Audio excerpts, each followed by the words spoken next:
Welcome to the Victoria Curling Club. I'm Richard Zussman. She's Melissa Saligo. The hardware is about to be handed out. The U18 Girls Championship about to get started. Oh, it's so exciting, Richard. We are looking at Team Fitzgibbon versus Team Rempel. It's going to be a battle.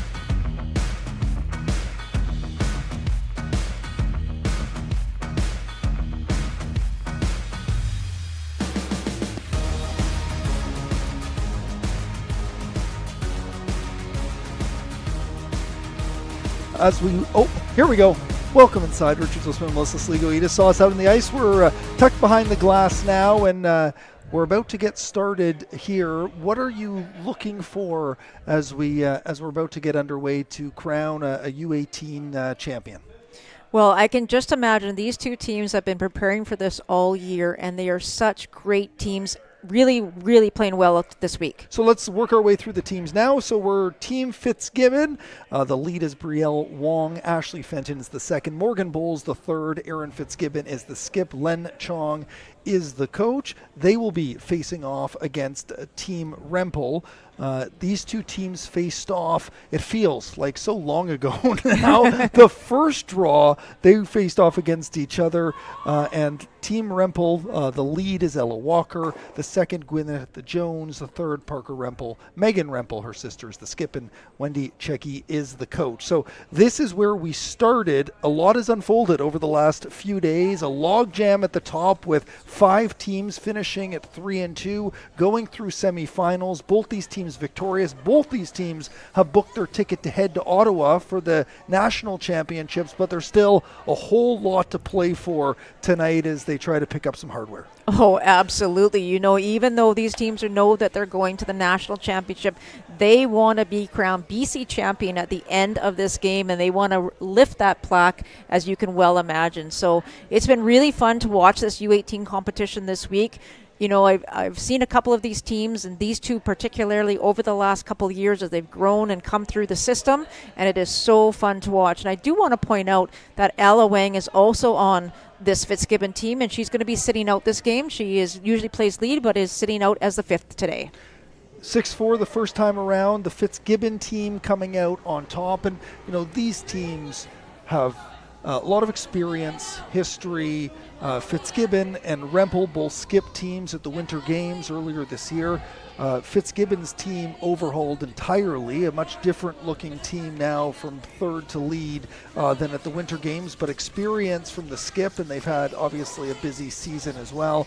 Rempel, you know, used to play on her sister's team. They've been together for a number of years with huge success across the province, and now she's the one taking the lead here and finishing, I think, second back in the Winter Games earlier this year, and now, you know, trying to finish it off as champion at this event. Yeah, this is so cool for Megan Rempel. You know, she, as you said, she played with her sister, followed in the footsteps, played lead on that team, and now to go to skipping her own rink with some people that she's played with for a number of years, as you say. It's pretty exciting for her, and I do believe, if I'm not mistaken, I could be, is Parker might be her cousin. Okay. Or actually, you know what, they might even be related. So not Rempel's not related. Correct. I think that is actually right, but I'm made an I'm assumption, not sure. So you've got me covered here. You're the one that knows all these players. It's exciting to watch them evolve over the last few days, because this has been an interesting roller coaster. I think the fact that all of them finished 3-2 led to this, sorting out that Curl BC did to figure out getting us here to this point, where it was challenging for a lot of the players. You know, 2 of them were out on the ice late last night. Now to get here, it feels like a great sense of accomplishment as they work them way through some, tough challenges through the tournament. And now they're here and, trying to, getting the last minute word from the officiators here to sort of set them as they shake hands to get ready to get started. Exactly, and it was, a 5-way tie for first place. That was incredible and unprecedented, I think, at this level specifically. Yeah.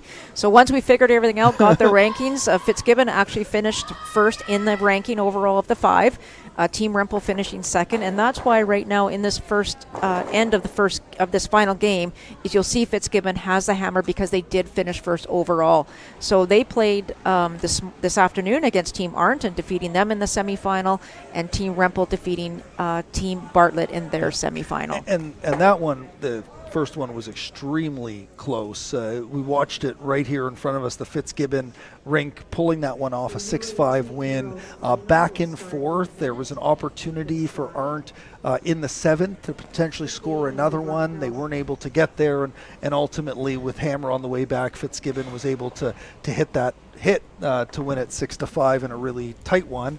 On the other side of things, Rempel got control pretty early in that game and ended up winning 6-2 over Bartlett, setting up this final. And you've been in this situation before, I'm sure. You know you're going to nationals, but you want to win that provincial championship, right? You 100% want to win this, and you know these girls are so young. I just look at them, and some of them probably even haven't ever worn a microphone on them either. So I was talking to them before the game.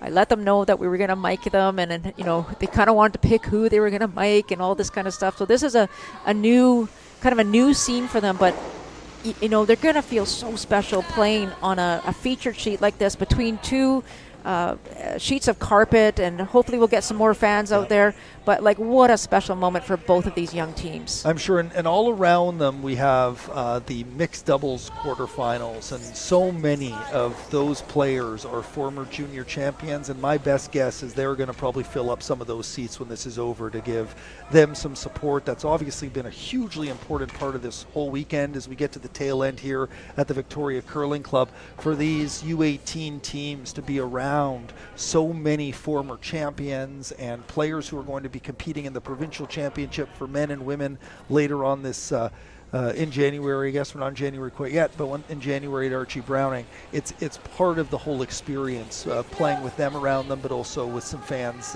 in the seats as well. So just making a quick note here, actually. Well, they made another change to lead. Is that what you're... No, I was just trying to think here. It looks like... No, it's accurate. Sorry, I thought that maybe they were throwing the wrong stones. I'm like, what just happened here? So, no, we are good. We are good. So Fitzgibbon with the red stones here in the first end, and with hammer, as we mentioned. Yeah, so we sort of talked through it, but Ella Walker starting things off, stones out of play now, and so she'll throw her second here. So obviously a little bit different. If you were with us earlier, we did mixed doubles. This is the more traditional game, different strategy. As we set up the first end here, what are you looking for in terms of, obviously there are so many strategies that can be played, but what are we looking for here as we start to establish some rhythm? Well, I have a feeling that, you know, like I say, both these teams may be new to this kind of environment. I mean, it is a big environment out there. It's a featured sheet. You've got cameras. You've got fans on the ice. So I have a feeling that both teams are just going to take it slow in this first end. It isn't only an 8-end game, and you don't want to waste too much time, you know, kind of playing each other out on the defensive side. But I've seen lots of Rocks in play based on their stats that I've seen throughout the week. They do like Rocks in play, they do like to be offensive, but I just have a feeling just this first end, maybe kind of getting used to the situation and the environment. Yeah, and although they've been playing on this ice for the last few days, the weight of it adds on, and getting a sense of what this sheet feels like with, if we do see more fans come out there, how that changes the environment around the ice. All of those factors come into play. So a little bit heavy there. But still in a scoring position as we're early on here in the first. You think I kicked out with more, or just? Yep. Hard out. So again, this is a situation where, you know, without the hammer, Rempel's not going to take too many chances. So it's you really don't want to see them hitting rocks that are in back of the rings, but there's nothing else in play. So that's what they're going to do. Just keep replacing stones. And like we say, maybe play it out for this first end. Gwyneth Jones, first stones there for Team Rempel. Now you're going to get your first look at Ashley Fenton playing second for Team Fitzgibbon. 9-5. Nice. Yeah, hard working, hard working. Hard.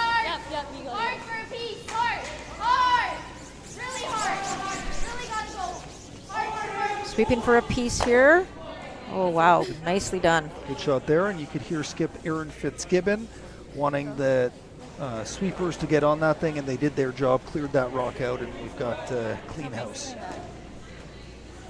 Second for Gwyneth Jones now.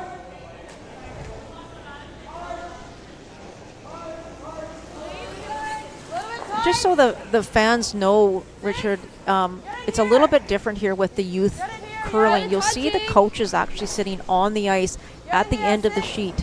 And they're out there for what's called coach interactions. They're allowed to have interactions with their teams each end, one per team per end. And you'll notice they're on iPads. I've noticed this through the week. What sort of data are they looking at as they prepare their players for each end? Most of them are using what we call curl stat, and that is just collecting the data. They mark the shot, they mark the weight, they mark where the broom is, and then they give them a score, and what that gives them overall is a statistical number of what they threw for that particular game. But also, if you have a huge collection of games, it gives you a lot of analysis that you can look over. You know, how do you play with hammer? How do you play without hammer? Those kind of things. You give up a lot of steals. So it's looking at all the data that they collect over the course of the season. It's a little tight.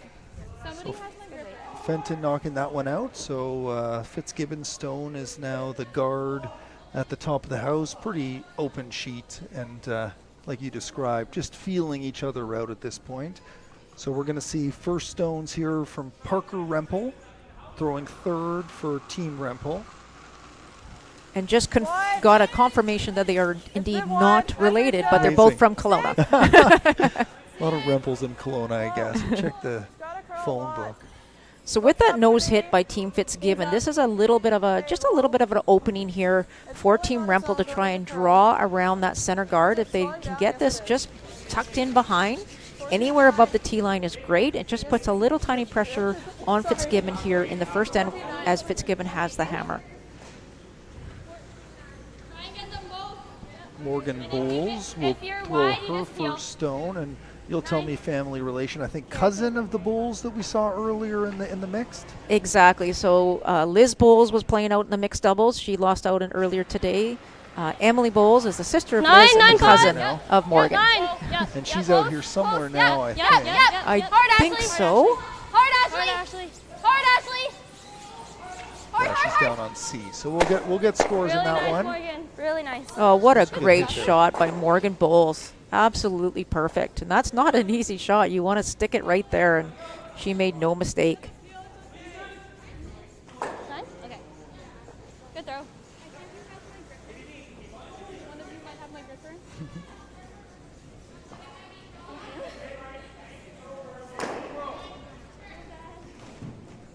Alright, we're good. So what do you think Parker Rempel's looking at here? She's going to try and play the exact same shot that Fitzgibbon just did on that previous one from Morgan. Trying to play the run back, but this time not stick it. She'd like to double those red ones off if she can, but just didn't curl quite enough, so just a straight peel. It does open the door for Fitzgibbon now to try and set up a deuce here. 15-5. And you can hear those numbers are shouting out 15, 15 and a half. Like That's the speed between the two hog lines. That's how long it takes for the rock to travel between the hog lines. And if you get those numbers, 15, 15 and a half, that is phenomenal ice. And a huge shout out to Cody Hall and Jared and Chris Parkinson for all their work this week, just making this ice absolutely pristine for these players. And so for those that are new, the hog line are those big, bold red lines. You're seeing the rock travel across one now. It's T. And this shot is all about trying to keep it away from your other stone, as far apart as possible. You don't want to set up any kind of double for your opposition to take a shot at. So splitting the house. The house. The big reason for that is limits the double. And what else? Are there places that make it more challenging now to throw that stone as Rempel gets ready to throw the skip rocks? Yeah, sometimes when you put them out to the wings, what we call the wings, which is the edge of the 12-foot on that T-line that runs through the middle, it's sometimes a little harder because your angle is so much sharper going out to those sides. So it just, the key there is you don't want to set up the double. That is the main thing. So Team Rempel now, Megan Rempel, choosing to play the one that they just threw. She could play the top one as well and try and roll in front of the other red stone. But this is a great shot too if she can make the hit and roll in and use that top red one as a guard. Keep going on. You're doing great. Keep on it. No roll. There it is, the roll just a little bit too far and loses the shooter. So red is still sitting 1. So did part of that, got the hit, the roll, but the roll just went a little bit too far. Yeah. So you described some of that coaching there. They're consulting real time with their coach about the sort of shot that they can line up. As the expectation would be that they use that guard again and draw something around, or are they going to split? They'll split. They're going to things. try and split again. You know, they do want to, again, they just want to make it easy on themselves to try and keep these rocks far apart. If you can ever get a deuce in the first end, it really sets the stage for yourself and your team for the rest of the game. So sometimes you don't get those opportunities too often. So this is a great chance here for Erin Fitzgibbon. If she can find her draw weight early as well, that's also really important when you're throwing these draws. Fitzgibbon's first rock. Back 4. Back 4. Starting to curl. Back 4. You're starting to curl right here. Back T. All the way back. You can hear Erin saying back T. You either want to leave these even, Richard, or you really want to take it back far to make the slash angle really sharp. And that is just perfect position. Yeah, so in the house, sitting 2, well separated, just behind that T line. Good throw, Erin. And Rempel, what do you expect that we're going to see here? I think Megan's going to try and do the exact same shot, try and hit a little bit more of that red stone and roll in behind that red one that's sitting in the top of the rings. It's a tough shot. A hit and roll is one of the toughest shots in curling, but because you have to make sure you have the line right, you have to have the weight right. But if number one job is to get rid of it. The number one job is get rid of that red stone. If you give up 2, you give up 2. But if you ever get the roll perfectly, it does force Team Fitzgibbon to a very difficult shot. Because it will mean a rock behind a guard, and getting there makes it a little bit more challenging. Get the roll. Get the roll. Roll it. Oh, really good attempt there by Megan. Really, really close. Got the hit, rolled, and just didn't get far enough. So an open hit for 2 for Erin Fitzgibbon to score 2 in the first. A crucial start. So pretty simple, easy call here, and now it's about execution. All right. 9-5. Okay. Just nose.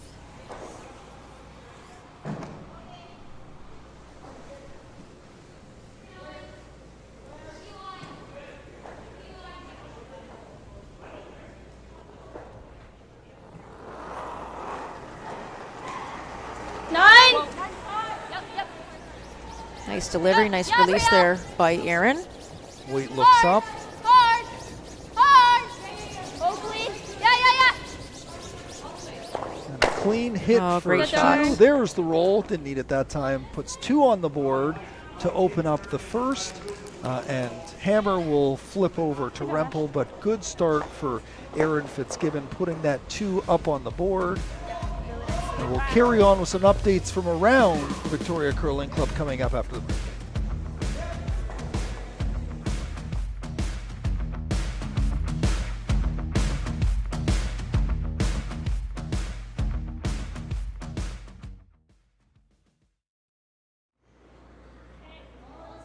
Firefighter.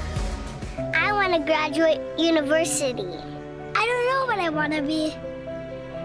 I want to be an archaeologist. I want to be a scientist. Pilot. Coach. Carpenter. I'm going to be a curling champion. Kids dream big. Your support will help them realize their dreams on and off the ice. Welcome back. Richard Zussman alongside Melissa Saligo. We're in the second, but let's do a quick look from around the rink. We have the quarterfinals going on right now for the mixed doubles. Down on sheet A, Hafeli and Kapitko are down 1-0 to Reese Hansen and Chester. They were a feature match earlier. Reese Hansen and Chester moving on here to the quarterfinal. Cotter and Cotter up 1-0 over Mallet and Meester. Brissett and Middleton up 2-0 over Bowles and Dean. And Wilson and Horvath have opened up a 1-0 lead over. Oh, it's 2-0 now. They've just posted the score up on the board here at the curling club. It's 2-0 for Wilson Horvath. After 2, we'll get you a score for the boys in a minute as we focus back in on our feature match here, Fitzgibbon Rempel in the women's final. Don't touch it. Whoa. Yeah, so that first rock there for Fitzgibbon, Brielle Wong, she wanted that right on the center line, nice and tight. That's all right. And so it does give an opportunity now for Ella Walker to try and draw around, but unfortunately a little heavy, does slip through the rings. So a bit of a mistake there. Tomorrow we have a pair of finals. It's going to be the boys' final tomorrow and the final for the mixed doubles.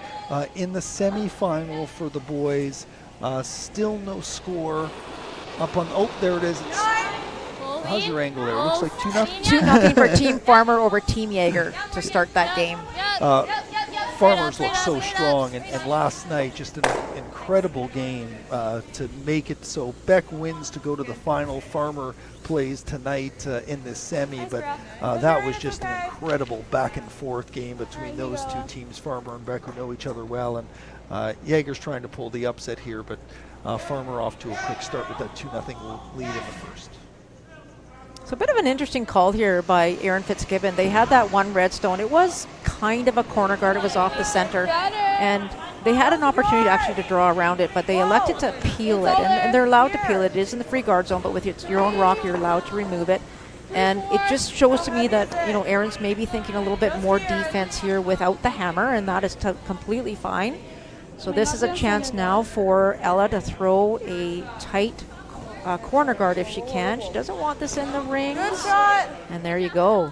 So explain that to me, the defensive side of things. So you would opt to get rid of your stone so nobody Like can a hide 15, behind it later? 55. Is that in essence Do you why? think you So peel that, again you or know, no? red can't Wait, use I it mean, to it can't hide? peel yet. Yeah, your opposition can't use it to hide. Or blue, yeah, yeah. okay. Right, yeah. Yeah. With a 2-point lead, it's called playing the scoreboard, but it is only the second end. So, you know, sometimes you think about taking some more chances at the beginning of the game.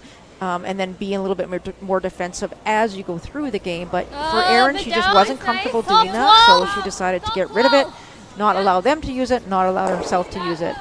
But now she's changed her mind here. So with that tight blue corner guard, she's actually trying to draw one in behind now. So for Ashley, just trying to get one fully buried in behind there. That's Ashley Fenton's first stone of the second end here for Team Fitzgibbon. Nice throw tucked behind the guard. Is that a little bit deep? How does that set up for the next shot coming up here from Gwyneth Jones? I mean, it's perfectly buried. There's a great look at it. It is a little deep. You kind of want those to finish on the tee line or above. So it does give a small opening here for Gwyneth to try and actually freeze right on top of it. And it doesn't have to be a perfect freeze. If you're anywhere in the line in front of that red one, you're going to be in a good position for put your good team in a good position. Rempel Rink is out of Kelowna. Fitzgibbon Rink all over Metro Vancouver, but they're listed out of the Vancouver Curling Club. And great line. Oh, good brushing there by Team Rempel. And what a terrific shot. Right in line there, fully buried, getting it in front of the tee line. Really nice shot. All right, Ashley, right there. We got it. And they're quick to call what looks like it's going to be a hit coming up here to try to take out the two of them. Yeah, Ashley's being asked to get rid of this red stone or blue stone, pardon me, just out front. Oh, okay. Ideally, she'd love to catch the blue one that's also in the 4-foot. So trying to play the double here. If you get just a single, that's okay too. I think red is probably shot rock right now. Richard, Your eyes are your eyes better than mine, but I'm thinking red sitting shot at this point.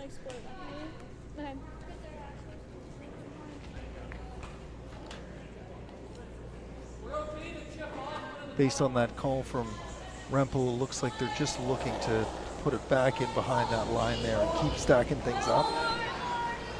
Gwyneth Jones throwing her second. I believe she called T-line-ish weight to try and freeze to that red stone. A couple great things can happen here. She can actually make that shot perfectly. She can line up her blue ones as well. That wouldn't be too bad, but the line is perfect. If the weight's good here, they can drag this to the T-line, or at least freeze to their blue one to make the double a little bit harder. So just a little short there. No short, lots of curl late. This knows you lose Pretty close both. here. 9. If you get a little high nose, then you just get the top, but that's fine. Another double chance here for Morgan Bowles. Her first shot at this double, actually. 9. Close. 9-5. Close. Ashley. Ashley. Ashley, hard. Ashley, hard. Hard, Ashley. Hard, Ashley, right, Ashley. Trying to keep this straight. You got it. Go. And she is close. Roll, Brielle, roll. Hard roll, Brielle hard roll, trying to hard get this out of the hard out. rings. Oh, great brushing. Really great shot, though. Red now, line 2. 8-8. Okay. Well, Fitzgibbon's sitting 2 now after that hit, but the blue is still just hanging around in play. And so that's where a Team Fitzgibbon now has to be careful. If you ever have a hit and roll out, then you're allowing your opposition team Rempel to set up for 2. So that's why Megan's playing the hit on this stone. Get rid of the shot stone, the first shot stone. Okay, that's even good. Like roll either way is fine. So we see that split again. That was Parker Rempel's first Just throw. nose. Little And roll they're in, sitting not bad. shot there and have split up those blues. Yeah, in a good position. And again, you know, Team Rempel, if they ever get a rollout from Team Fitzgibbon, they're going to be setting themselves up for a deuce here. Second stone on 9. the way for Morgan Whoa. Bowles 9. Whoa. after that Brielle. excellent Brielle. hit on her last throw. Brielle, hard, Brielle, Big hard. weight again. Hard for nose, hard. Trying for Go, nose go, here. Go, go, push, deep. Just misses, but it's going to hang around, it looks like. Just hangs around, and it's really close to figure out what the second stone is here. So they're both hanging on the outside of the rings, but my best sense is it's blue. Yeah, I think it is as well, but great chance here now if Parker can just hit and stick, actually play a nose hit on this. Avoid that one in the back 12 foot on the right-hand side there. It's going to force Erin to have to throw a double. Yep, no. Whoa. Whoa, try to curl. Nice come in. Whoa. Here, calling off the brushers there as they're Nice waiting try. for the stone to That's curl. all And right. doesn't curl quite enough and spills out. So one of the things you notice is there's a lot of rolling out, like once they make contact. So they make contact about 3/4 of that stone and Yeah, it's still back up. rolled out. That to me means that the weight is maybe a little too much for these ice conditions. These ice conditions are amazing. I mean, 15 and a half That's seconds nine. hog to hog, Stick. which means you can Yeah. bring your hit weight down and allow your brushers to get involved in every single shot a little bit more. That's Right to fast. the room. That's very fast. Yeah. And a sign that this is a well taken care of. That's the sort of level that the best like to play at. Absolutely. Couldn't ask for better here. First one coming up for Fitzgibbon here in the second. 9-5. Team up 2-0. Yeah. Yeah, Brielle. And she's just trying to Yeah, take Brielle, that hard. blue one out and Hard. keep hers around. Hard, Brielle, hard. Hard. Nice shot there and great brushing by the front end. Pretty obviously wide open here with red sitting 2. Rempel does have hammer, but limiting the opportunity for sure to score more than 1.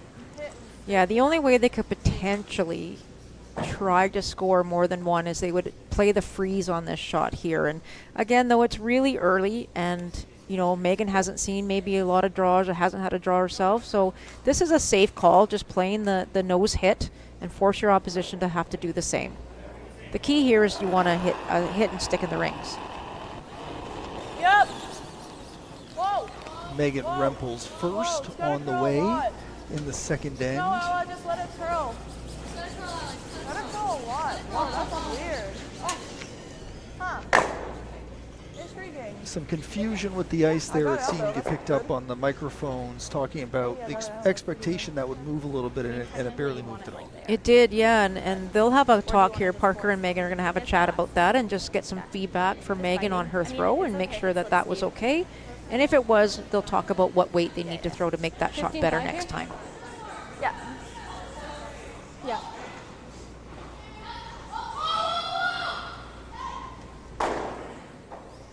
Okay.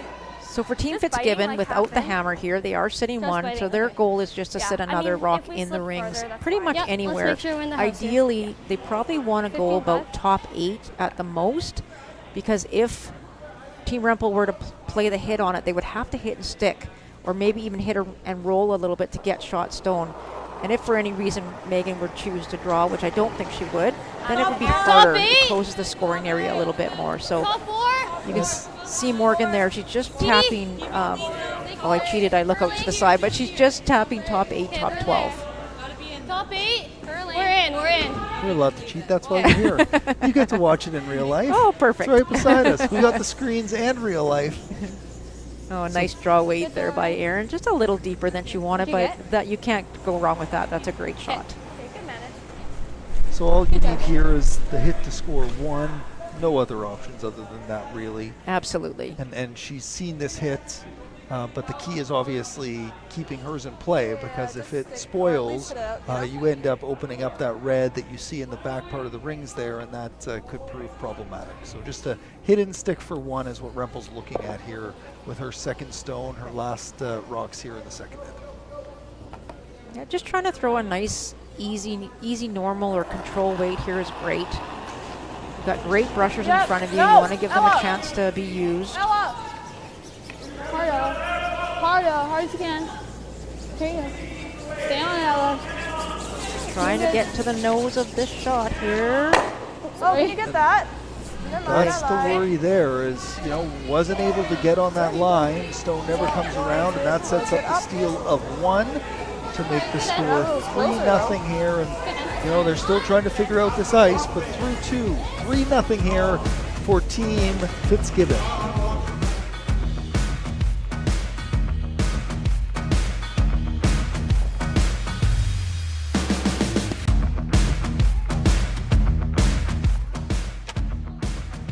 That has to be the most Canadian thing I've ever seen. Well, maybe if he was also eating a poutine. And drinking maple syrup. And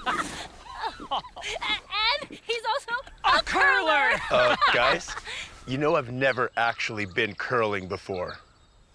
And you call yourself a Canadian? I'm sorry. There's more than 1,000 curling facilities in Canada. Be a good Canadian and find one near you today. This is what they're playing for, the hardware that will be handed out after this game for the U18 Girls Champion. They're both in the Nationals, but the hardware is on the line here as Fitzgibbon is now up 3-0 after that hit didn't stick around by Megan Rempel. Blue keeps hammer, but they're now facing a 3-0 deficit. Yeah, and sometimes you have to try not to look over there and see that hardware over there. You got to focus on your sheet and focus on your job. It really is right there. Let's take a look around the rink here at the Victoria Curling Club. 3 different competitions going on right now, including the mixed doubles. We're in the quarterfinals. Down on sheet A, Team Reese Hansen-Chester has opened up a 3-0 lead over Team Hafali Kapitko. Over on sheet B, Team Cotter is up 2-1 over Mallet and Meester. On sheet 3, Brissett and Middleton are up 4-2 over Bowles and Dean. And on sheet G, Team Wilson Horvat is up 2-1 over Wu and Wenzik. And in the boys semifinal, setting up the final tomorrow, it is still 2-0. It looked like they blanked the second end there, so they are playing in 3 over on sheet H.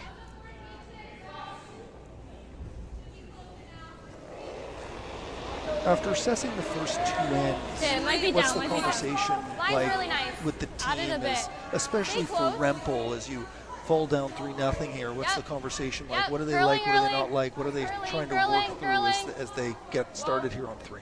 I think they have to have a conversation about what kind of hit weight they want to throw. They're either, for the ice that they're giving, they're either throwing a little bit too much weight, because we've seen the hit and roll outs, or if they want to throw that kind of weight, maybe just tighten up the ice ever so slightly. So now they got to take a couple of chances here. It's only an 8-end game. We're already in the 3rd end, and you've got a team in Fitzgibbon that's playing quite well. So you now got to try and find a way to get some rocks in play, get into the right positions. They threw up a corner guard, and that's a great start. You want to try and now be able to use it. So it'll be interesting here to see what the call is. I think Megan's calling for a hit from Ella, because I think there is 2 red Fitzgibbon stones in the rings. And Ella Walker's first or second rock here, the lead for Team Rempel. Whoa, whoa. Hooks on line, needs to curl a little bit to roll behind. It's just going to stick right there and match them up right beside each other. Little roll out is okay. You hear Aaron Fitzgibbon there with the quick call. Nose hit is the Okay, right to the call. room here, Ashley. Is that the, early here, that's the easiest shot, I guess, to look at what we're staring at in terms of stones in the rings? Yeah, and Ashley's looking for the nose hit specifically because she wants her 2 red stones, their team stones, in front of that 4-foot area, in front of the button, in front of the control or the scoring area. So that's the key here. If you can keep it there, it just is going to make a little bit more difficulty for Team Rempel. So not exactly what she wanted, but really no harm, no foul. Yeah, Fenton losing it a little bit there, bumping their own stone outside, but as you described, still in play. The guard a little bit less useful out there as we get ready for Gwyneth Jones's first stone here in the third end. Gwyneth's going to try and the hit and roll again in behind that corner guard. If she can ever find a way to get a roll away from the center, it's going to set her team up well. But again, this is another stone just not curling quite enough for Team Rempel. That's all right.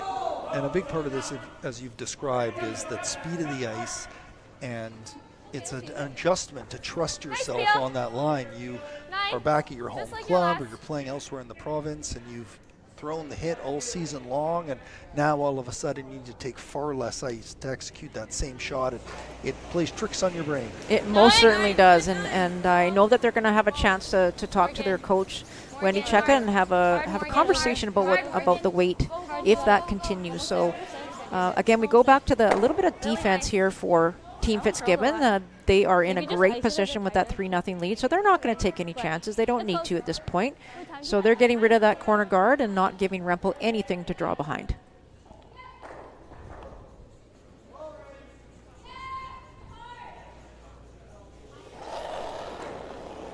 Gwyneth Jones releasing that second stone, 4th rock in this third end. Yeah. Holding the sweepers off for now. Yep. When they start working on one, Rempel is on it. Walker joins in. It was a bit down. They're going to knock both of them out of the rings. Blue rock remains in play. Good throw, Ashley. It's not in. Just top 4. 15. Okay, 15-5, slower than you think, yeah.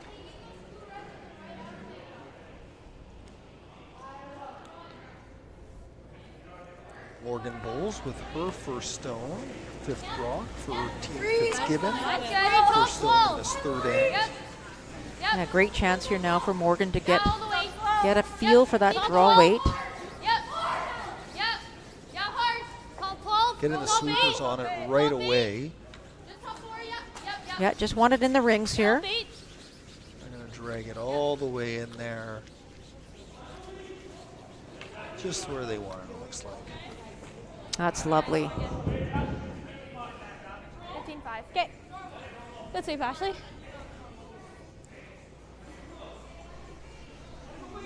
What are the options here for Parker Rempel as she throws her first hit? Well, Parker's being asked to throw the hit, and that's totally fine. I mean, we're halfway through the end, and there really is nothing set up. There's no guards. There's nothing really too much that Parker can do. So she's just looking for the straight hit. It appears that both teams are very happy just to run this end out, exchanging hits, and then I think that going into the 4th, however, the even end, Team Rempel's going to have to try and force the issue a little bit more, try and make things happen. You start making that decision at some point about blank, right? If you're ended up in a situation like this, that blue is not scoring, and you end up trying to set up a blank this and keep the hammer in 4, but you're just starting to run out of ends, as you described. Right. Yeah, and you have to realize, like, it's the even ends that you really want to have hammer in. So what you'll see, I think, is that they'll play this end out, and then I think they're going to Team Rumple's going to have to try and throw some corner guards. Good sweep. They need to get some rocks in play here. Clean hit there by Morgan Bowles. Just replacing rocks, trading spaces. And the final stone for Parker Rempel, the 6th stone of the end here in the third. Whoa. Whoa. Yeah, quite a bit of weight there from Parker, but does get the job done by removing that red stone.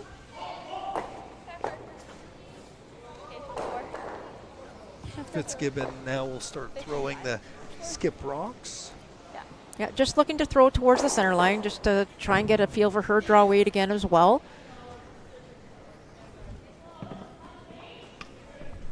Pretty much anywhere in the rings is fine, but you know, Alright, just ideally top above four. the tee line. Okay. Like a 15-5, I think. Yeah, 15-5 is good.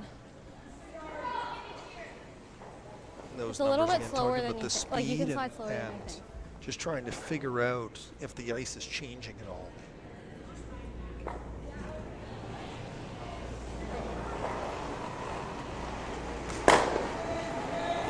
Top 12? Top 12, 3. 3-2. Yeah. 3. 3-2. Go, go, go. Hard. Hard, Ashley. Hard, gotta be in. Top 12, top 12. We're in, we're in, we're Great in. brushing there by the Top front end four? of Fitzgibbon. Top 8. Right on there. Top 4. Top 4. Fenton letting it go now. It's gone a little bit more than they'd like. You can hear her say, whoops. Yeah. Should have pulled off those sweepers a little bit earlier, but still turns out okay. Good job. Yeah, you never know. If you slip behind the tee line, it does give your opposition a chance to freeze to it, so you never know if they're going to or not. So safer to be on the other side of the tee line, the higher side. Hit and preferably Little roll ice over, here, so but what if does it look sticks, like that's all right, they're too. setting up here Just with kind of like Yeah, hit it out, Megan's just kinda very stay happy in the to house. exchange hits for the last 3 basically rocks of just- this end, and she really wants to keep hammer for that all-important even 4th end. So looking for a nose hit, or even as long as she keeps her shooter in play, it'll force Erin to have to make make a hit herself. Parker or Megan Rempel's first. The skip here for Team Rempel. Sweepers are right on it to keep that line nice and straight. Right. Yes. It's nose in. Whoa, whoa, whoa, whoa, whoa, With whoa, some whoa, losing whoa, that whoa. stone a little bit as it curls, and it's going to Never catch mind, it. I lied. Actually, yeah, that's pretty good. And spill that one way to the outside here, and we'll be exploring some new ice here that we haven't seen in this end. And that's a great shot. You know, getting that roll to a new spot is key. It forces Erin to have to think about, you know, it's not just a straight open hit. You have to think about where you need to put the broom and what kind of weight you need to throw. This is fine. As the game goes, obviously the ice changes. Those wings become slower Take the as snows. you know, Yep. less traffic moving Okay, right through to the that rim. I mean, area. if we roll out, we roll out. But I'd like this. Yeah, let's stick it. Right to the broom. You got it. Fitzgibbon talking about that hit and the options about whether that stone sticks around, or if she doesn't hit it quite square, it pops out, and Fitzgibbon delivers the 9-5. last stone in 3. Yep. Yeah, Brielle. Yeah, Brielle. Hard, Brielle. Hard, hard, hard. Great shot. Beauty nose hit, sticks around, and it will set up Megan Rempel's last here in 3, throw. and we'll assume she's going for the All right, let's blank stay here here, now. so just needs to take both the stones out with her shot. Yeah, ideally she definitely wants to roll out here and retain that Or hammer. we could roll out and continue to have hammer. Actually, I think I'll do that. Yeah. Thinking it through there, talking it out with her teammates about what she's thinking about. I think in her head she had the stick, and then she realized, you know what, it's better to keep the hammer here. So Let's go. Is the other blue in though? No. Okay. talking about it right to the last second, wondering if that other stone is hanging around before making that final decision. Stone is way. One sweeper on here. Yeah, trying to get it to curl a bit. Make sure you get a piece. Ella Walker's on it. Just misses it. And a tough break there for Megan Rempel. A little bit too fine. Another steal of 1. That makes it 4-0 through 3. And we'll be back with lots more scores, or 4-0 through 3. We'll have lots more scores coming up after the break.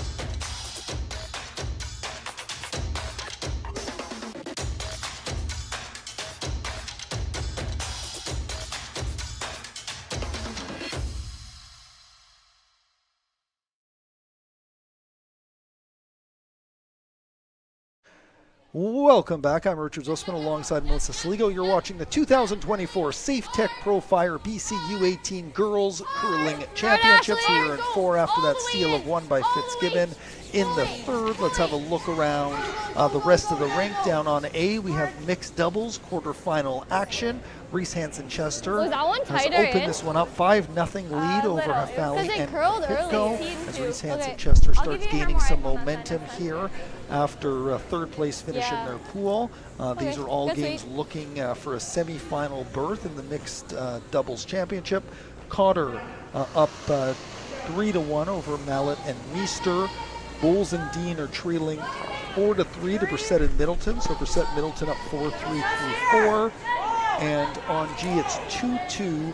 Wilson Horvath and Rue Wenzek all locked up at 2. And we have a boys semi-final going on, and they are still in 3, it looks like, from the scoreboard, and that's 2-0 still through 3. Back on our feature match, Fitzgibbon and Rempel. Obviously, Megan Rempel is looking to get that hit all lined up. Yeah. Unfortunate, just missed it in the last one. More pressure on her mounting here, and you mentioned keeps the hammer, but they need to get a lot of stones in play to start climbing back in this one. Still time, but running out of it quickly. Yeah, and this is one of the situations too that, you know, if you're having some trouble and you're giving up some steals, you really want to get rid of the hammer, what we call just get rid of the hammer. You know, you want more than 1 point on the board when you do get rid of the hammer, so hopefully that happens. But most importantly, it's time maybe to change the momentum, to try and give the other team the hammer, and if you can at least score here.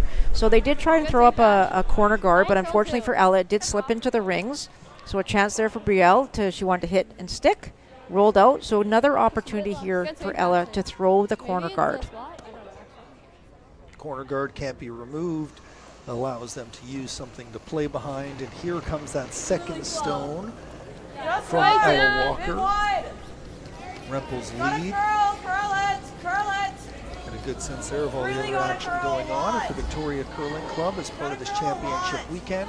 As we get down to the finish, the U18 girls final on right now. Tomorrow, U18 boys and the mixed doubles finals. And there's a guard right on the center line and quite close to the hog line. A guard that high up the ice, how does this help as we work our way through? Yeah, you know, with ice that curls this much, so this ice curls, you know, a good solid 5 feet. And so if you bury a rock behind a guard that is so high, it's accessible, what we call chasing it. So you can actually throw, you know, a soft hit and actually access the rock that's fully buried behind. But the important thing, I think, for Team Rempel is that they have a guard now.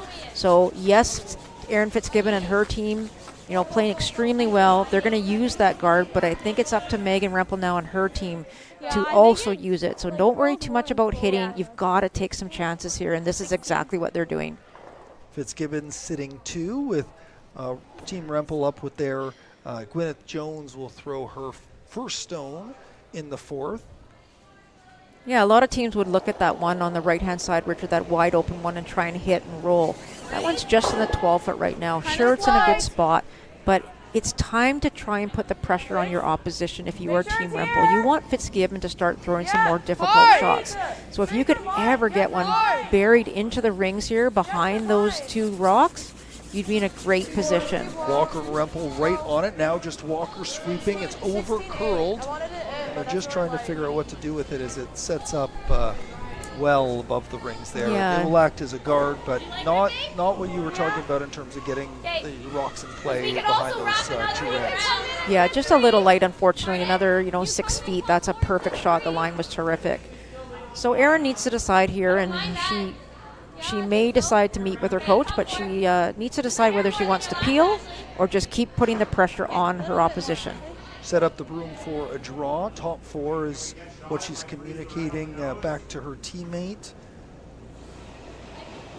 Ashley Fenton delivering her first stone.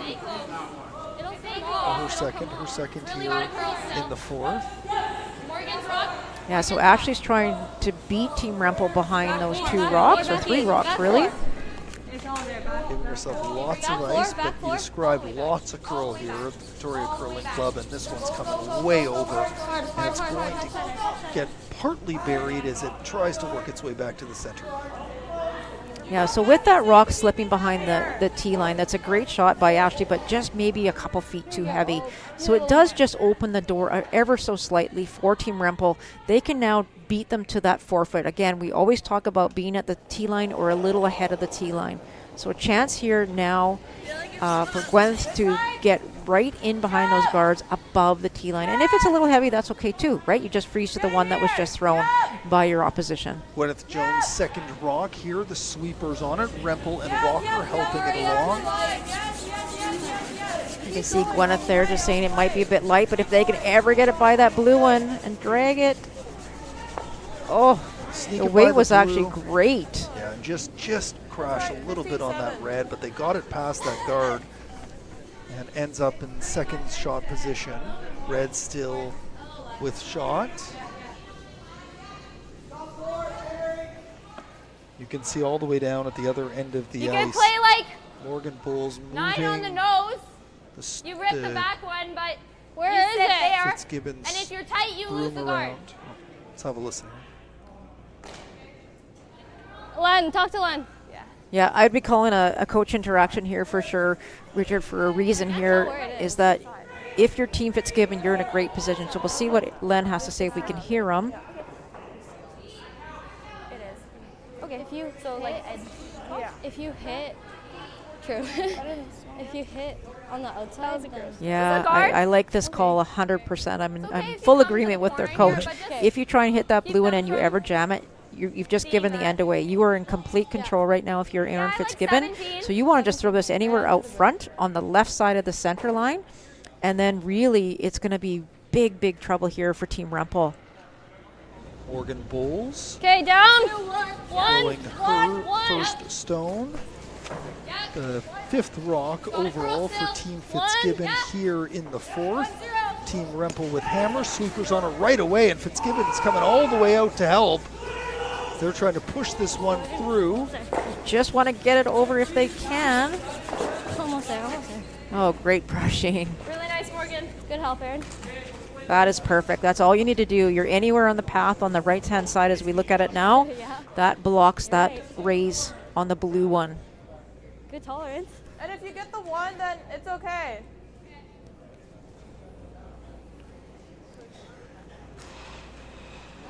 Fitzgibbon talking about the option of the double here, or Rempel talking about the option of the double here, it looks like, although acknowledging that it may just end up being the one. First throw here from Parker Rempel in 4, looking for that double. Sweepers on it right away. Jones and Walker on it. Yeah, it's a tough shot, the angle double, but this is a great result though. If you can just leave your blue shot right there, hopefully you're going to get a chance to use it, but you know that Erin's going to walk right up there and try and get rid of it because she knows that's in a good position if you're Team Rempel. Okay, let's stick here. Morgan Bulls hitting for the hit, looking for the hit and stick. It will be her second throw, 6th rock here in the 4th. Team Fitzgibbon up 4-0. 9-5. Rempel with hammer. Sweepers on it right away. Both of them are right on it. Riel Wong, Ashley Fenton. Wong on it alone, just cleaning it up. Fenton on it now. Knocks that one back and just sticks it around. My bad. I thought it was nose. Not exactly where they wanted it. Does stay in the rings though. I mean, it's probably not going to count at this point, but a chance here now for Rempel to try and I think Parker here, Parker Rempel trying to get to the tee line, onto the button if possible. Would love to get shot rock here. Doesn't have to be perfectly buried, but would love to get shot rock. Where is it? Where is it? They're letting it go, calling the sweepers off. Line looks fabulous if they can just get it to stop here. I think it's got enough weight. To get it through there, and it just sweep it a little bit too much. Bowles is going to sweep it all the way out. Just a little bit too much on the sweeping. Picked up a little bit of speed, and now it goes through the back. Yeah, but I like here. Okay. Yeah. You think like come in? It's been close, but it's been one of those evenings so far for Megan Rempel. Okay. They've Like if it's had very lots of tough curling. one. They had one earlier today, the semi. They were out here yesterday as well. It's been and if we're heavy, we need to bring been it a busy week. like here. Yeah. Yeah, very much so. So Erin is acknowledging that ideal? they've got that one in the back of the forefoot, and it is shot stone. And she knows with a 4-point lead, she doesn't need to do anything fancy here. She doesn't need to get another stone in shot rock position. So she's throwing up a guard and trying to block off that half of the sheet now. The one side is already blocked off. The outturn side, if you're right-handed, she's trying to block that one off now. So anywhere out front will get the job done. Into the skip rocks now. First stone from Erin Fitzgibbon here in 4. They'll get an opportunity after this end to have a real discussion with the coaches as we'll take a break to get the ice cleaned up. Yeah, it's over. Can you do that? Can you bring it further? Whoa. No, it's not there. So they're having a chat there. Obviously, Stone didn't end up exactly where they wanted. What were they talking about plan B there? They were hoping that if they maybe actually swept it a little bit earlier, they may have got a tick off a blue one and rolled more to where they wanted it. So it does leave that path open for Megan Rempel to try and get one in there herself. Skip rocks coming up here for Team Rempel. Megan Rempel will throw her first of a pair. So Megan had a good look at Parker's on her previous one here. She knows the line, and now it's just a matter of making that weight adjustment.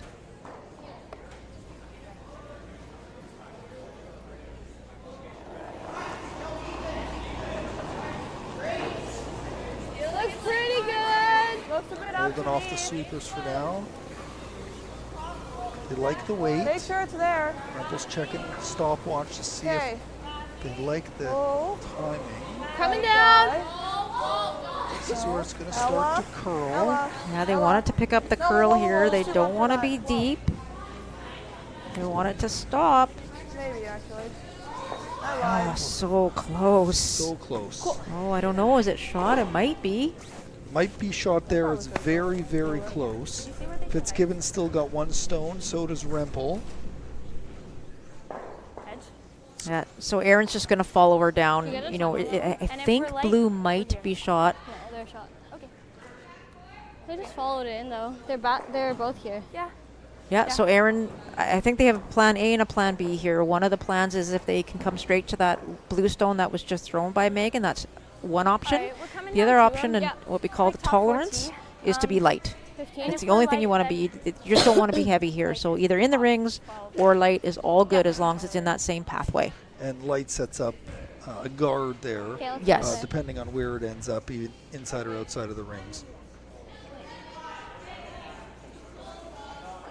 Skip rocks, Team Fitzgibbon. Last throw for her in the 4th. Rempel has hammer. Top four. So you hear the weight, top 4. Back 4. It's a bit up. Just top 4. Oh boy, back 4 is too much, I think. Depending on the curl. Back 8 now. They're trying to figure out this speed. Back 12. Back 8. They're staying off it. I'd love to touch that blue one just to tap it out. There it is. That's good enough. Red is still shot stone. Red shot stone. So blue's got a few different options here as they look. They need to be aggressive. Down 4-0. Rempel trying to figure out her touch. What are you looking at in terms of the possibilities here for Team Rempel? pretty much exactly the same shot she just threw on her previous one, and she has the backing now, so if she happens to throw the same weight and it's a tiny bit heavy, that's okay, as long as the brushers communicate that information. So she has, I think she's taken pretty much the same ice, maybe an inch more, so anywhere in that path, all she needs to do is come down to those 3 stones, and she should be able to get a single point on the board. Megan Rempel, skip, stone is off, sweeper's on it, just to clean it. Yeah, this is about the communication. They need to let Parker know where the weight is on this one, and it looks pretty darn good, if I think. Yes. Yeah, this looks nice. A little bit of brush, knowing they have that backing right there. Wonderful. Nice touch, and that's 1 for Team Rempel here in 4. Cuts the lead to 4-1 for Team Fitzgibbon. As they clean up the rocks, we'll go to break. They'll clean up the ice, and we'll be back in a few minutes.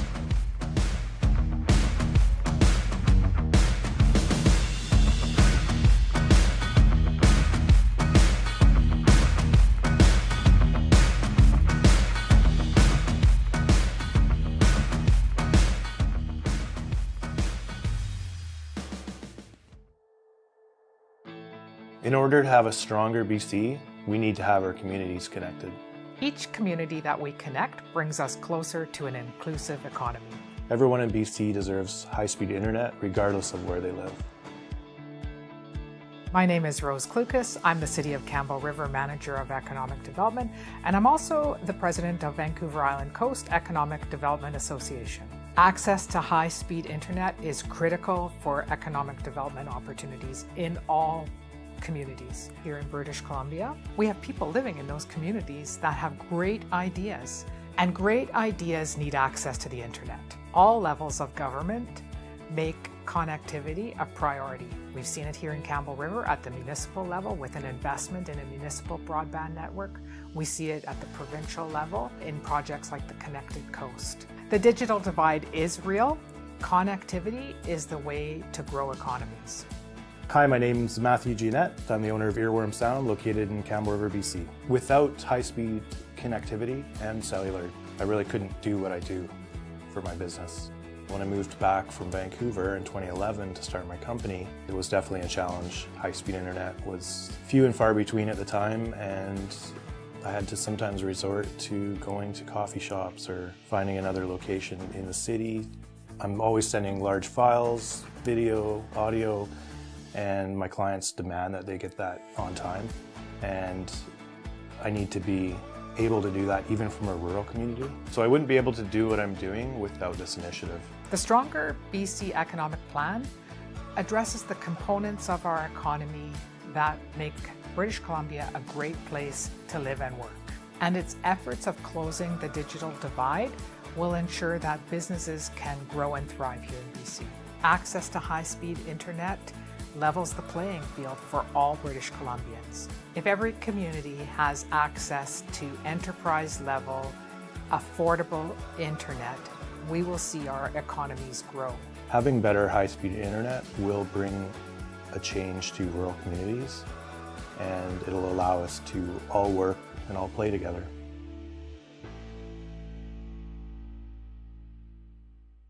Okay, everybody, let's have a great show.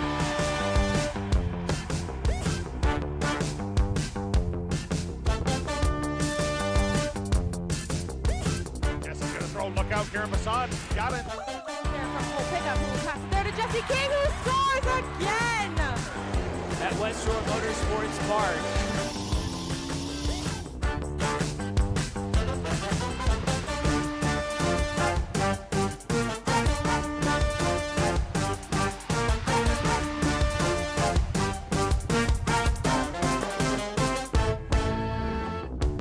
Cross in the box for Parmar, and she's done it! The opening goal!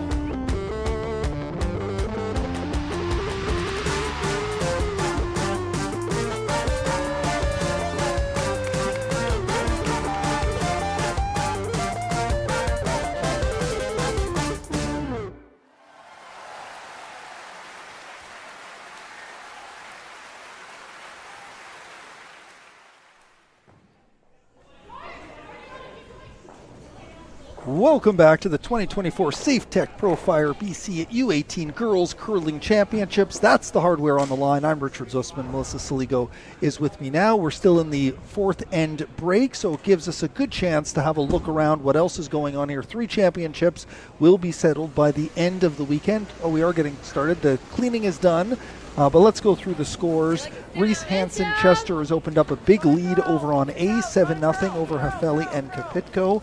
A berth in the semifinal on the line. Cotter and Cotter up 5-1 over Mallet and Meester.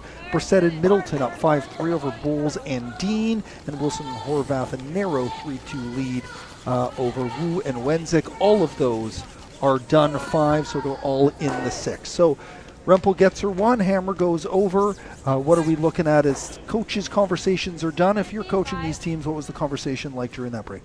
So I can imagine for Team Rempel, the conversation was we need to try and probably steal this end. You could try and force your opposition to a single, get Hammer back in the 6th end. But again, it's only an 8-end game, so you have to be very, very careful. So I see the first rock for Team Rempel went up into the center line. Great shot. That is what you need. You need some guards in play. You need some rocks in play to try and make things happen. For Team Fitzgibbon, they're going to do exactly the same thing they've been doing. They have a nice, comfortable 3-point lead with the hammer. So with that guard, they're going to come in first. They're going to try and control the end, control the 4-foot area, and continue to press the gas pedal and make Team Rempel make some difficult shots. Looking at what's coming up here as they get ready to do their second stone from Ella Walker. They've got the red in their sight line. It looks like they're calling a hit. Yeah, and that surprises me a little, to be honest, Richard. You know, they've got that guard, and if they ever even just throw tap back weight, they don't need to throw heavy hit weight here. Tap back weight, come to the face of the redstone, even tap it back a little bit and get yourself in front. So they're playing the hit and roll, which is a very difficult shot, especially on ice conditions that curl so much. It's really hard to hold a rock once it starts to move. And we've seen that a few times today already. Is it out? That hit with a little bit of a roll. It's still sitting there, but it's still a ways out and gives, as they're describing, something to hit possibly. This nose. 9. So Aaron's first gut reaction was to try and put another one to the top 4 behind that centerline guard. That's a great call. I understand that, you know, with a 3-point lead, you also want to be on the more defensive side. So she's just going to get rid of this blue stone. That's totally okay too. Just get rid of it and force, if you can nose it and leave it there, then Team Rempel has to make a decision as to what they want to do. Brielle Wong delivering her second for Team Fitzgibbon.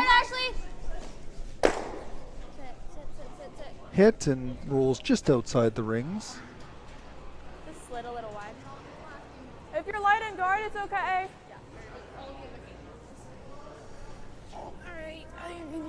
We're going to see Quinth Jones, first stone in the 5th end, playing second here for Team Rempel. Yeah, with that rollout by Fitzgibbon, this is a great chance for Team Rempel to try and beat Fitzgibbon to the 4-foot area. They haven't laid a broom to this one, which indicates it's a little bit heavy. Just watching, hoping it slows down. That's all right. And I think if this one sneaks through the rings, which I'm actually not sure it's going to, we would have seen Erin probably step up and peel that center guard. But it does remain there, so I think she'll just, she's going to peel the guard anyways. 9. Fair enough.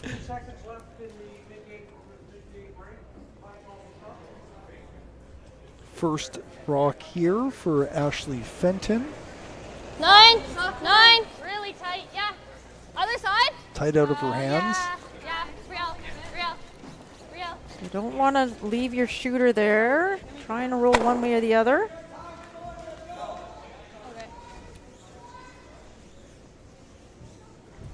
And they keep that one right on the center line.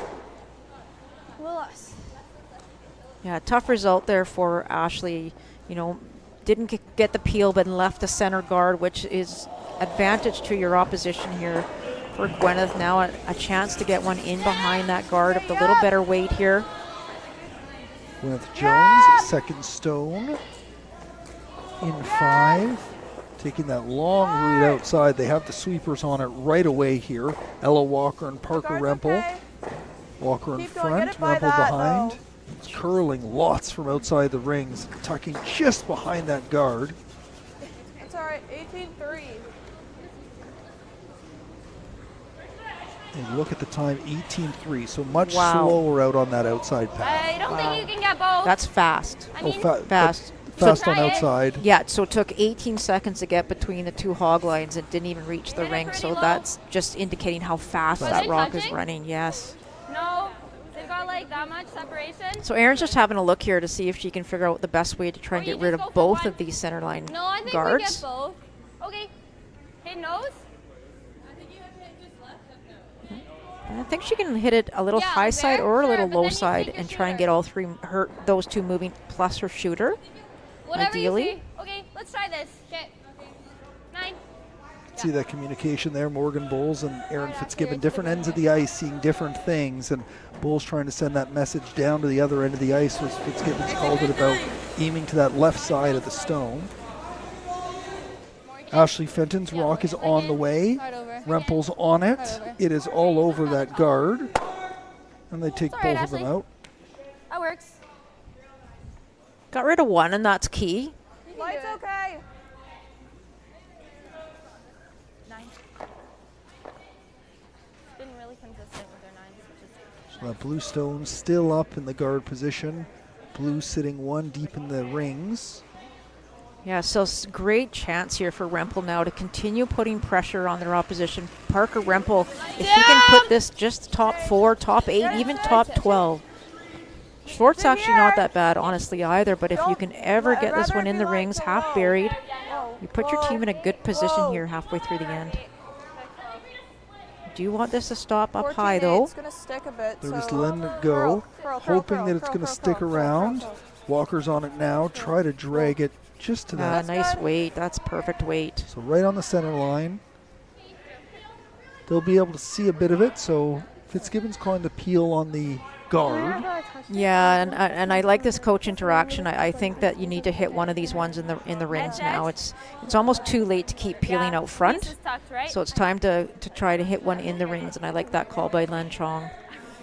So was that the sense you got, that Fitzgibbon was looking at that peel up front and the coach communicated and said maybe think about calling, taking out one of those rocks that's currently in the rings? Exactly. You know, that again, that rock is pretty high off, and if you made it before, that's one thing, but this is actually the first stone. So now you have a chance to hit the one in the rings, keep your shooter in play, and you never know what can happen for the rest of the end. So don't worry about the guard anymore, as long as you can see it, and I think you can see almost all of it in the ring. So this is a great call here. Morgan Bowles throwing her first, fifth rock here 9-5. in the fifth. 9-5. Whoa. 9-5. Ashley, you gotta move it. Ashley Fenton on it right away here, Hard to center. trying to keep this thing straight, get around. Keep going, keep going. This looks good if it will stay in the rings. Just hangs around. Okay. Pretty good shot there for Morgan. I know it's not shot stone, but it is a nice being able to leave that on the edge of the 12-foot. You never know if that rock's going to count. Parker Rempel now, up quick. Yeah, Parker throwing the exact same shot she just did, just trying to get it a little more buried than her last one. Same weight. Pretty good. Weights off. Just here. Just here. It looks like it's up to me. Ella Walker's on it. They're just going to let that thing go. A back house for sure. Yeah, that's up. 14-2. Speeds up. It's gonna slow down, but it's gonna stick around, I think. Yeah, sticking around is key here if your team Rempel. That's all right. 14. It does, and Rempel now sitting 2 here and 5. I think now you peel. Do you think you can? Which one's shot? This one's higher. Oh. Morgan Bowles will throw her second. I think you peel. Or you play this. But this one will still be shot. Where are they? Should we Back 8. They're both full 8. You could draw. Yeah. Do you ever just I don't like coming to it. Yeah. I think you open it, or you come like here. So this is the longest conversation we've seen, and they're really debating between the shot. They seem a bit, they're not so sure. So what's your sense of what they're looking at? We now have Brielle Wong's going all the way down there to have a look and have a conversation, because there's obviously they're seeing two different things on either end of the ice. Yeah, and Brielle's done a lot of skipping, so that's why she's probably come down to have a look here. Is any of this showing, Morgan? We'll just have a listen here before we make some comments. I think we do this. Okay. Around this way? This way? I don't mind this way, because if it doesn't curl as much, you're okay. Okay. Okay. All right, top 4. 15-5. So they're sorted. What have they ended up on here? So they've decided to throw a draw, and it's really hard to do. It's really hard to throw a draw when the opposition is line 2, because you look at the scoreboard and you're up 3 points with hammer. So it's not really the most favorable call. And I didn't mind Erin's call. She wanted to peel the center guard and just get rid of it and open everything up.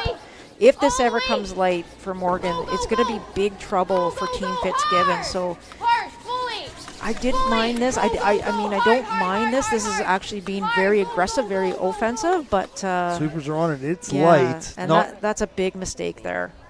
So it keeps the rings wide open. Rempel's sitting 2. Fitzgibbon does have hammer. Even that stone sets up a long guard on one of those blue stones. So Rempel's quick to put down the broom for her skip. They obviously had a good look at it together in a conversation, and what are they looking to execute here? Oh, she wants to put another one in that 4-foot area. Even top 8 is fine. She wants to lie 3 after this shot. So if she can ever lie 3 without the hammer, she's, again, we talked about that earlier, trying to force your opposition to more difficult shots. And so with that shot by Morgan coming up late, that's really unfortunate for Team Fitzgibbon. But a huge opportunity here now for Megan Rempel and her team. Rempel's just out wide here, waiting for it to curl. They're just staying off it. Sweepers are just on a little bit to help it try to curl. Oh, this looks awesome. What a terrific shot by Megan Rempel. Wow. Rempel now sitting 3, Fitzgibbon with hammer. What are the options now? Yeah, okay, here we go. It's all right. It's all right. Yeah, that looks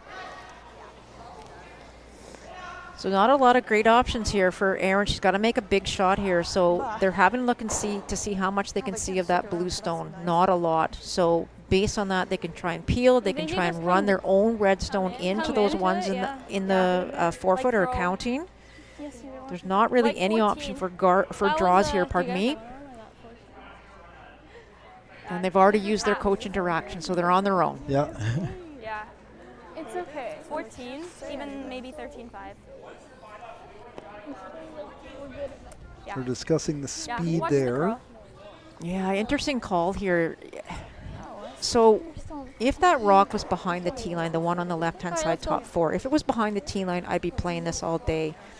Maybe another option would actually be playing a tap on your own redstone just outside the rings, because you have lots of room and lots of rocks to tap it into. So that's definitely an option as well. And what point are you thinking about your final throw? Are you in a position now where you're in trouble that you need to do something now? Don't worry about setting up your last one, because you need something to help now. Well, exactly, but you also have to give yourself a shot on the last one, and right now Erin doesn't have a lot, and she may be leaving that redstone for her last one, which is a good chance too.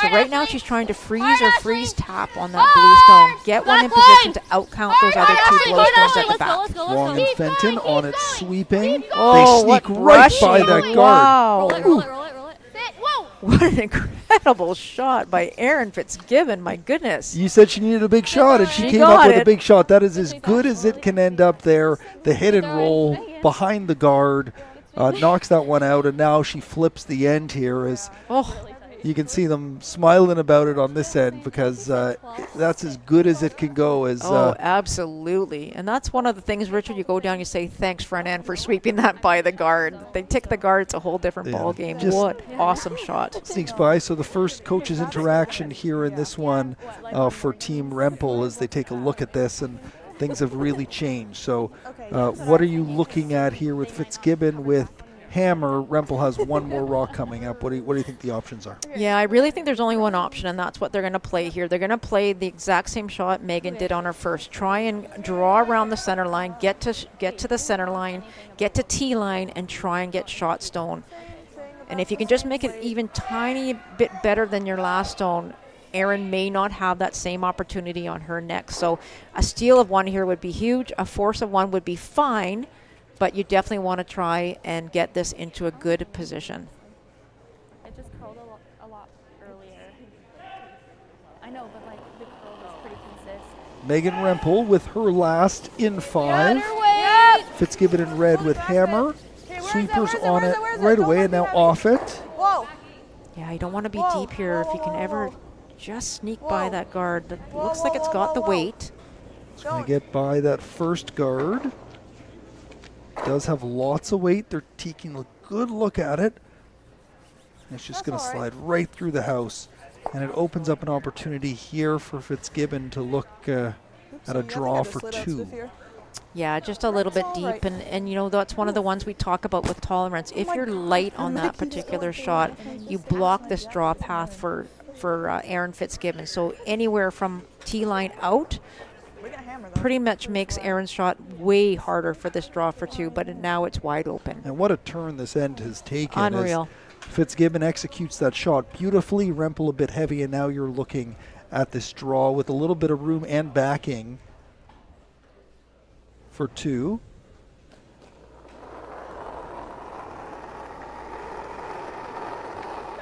Okay, it's there on It's out of Fitzgibbon's hand now. T. Back 4. T. Whoa. Back 8. They're confident with the weight. Curl. Speed's picking up, and now the sweepers are on it. It seemed like the speed mixed them up a little bit, just past the guard.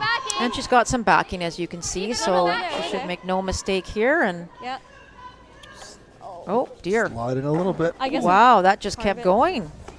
So just the one, it looks like there is. It just slid past and over curled, taking the backing out of the way. So they pick up the one there.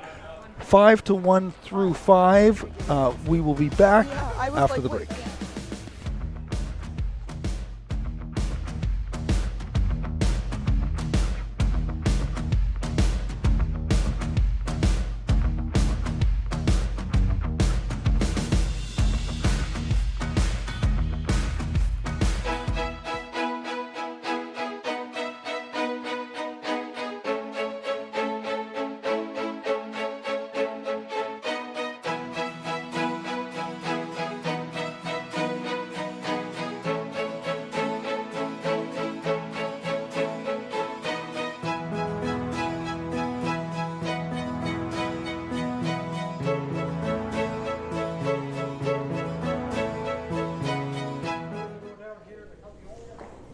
Welcome back here to the Victoria Curling Club. Richard Zussman alongside Melissa Sliegel. Let's have a look at all the other games that are going on across. So on sheet A, we're all done. Reese Hansen and Chester wins 8-0 over Hafali and Kapitko. They move on to the semi-final.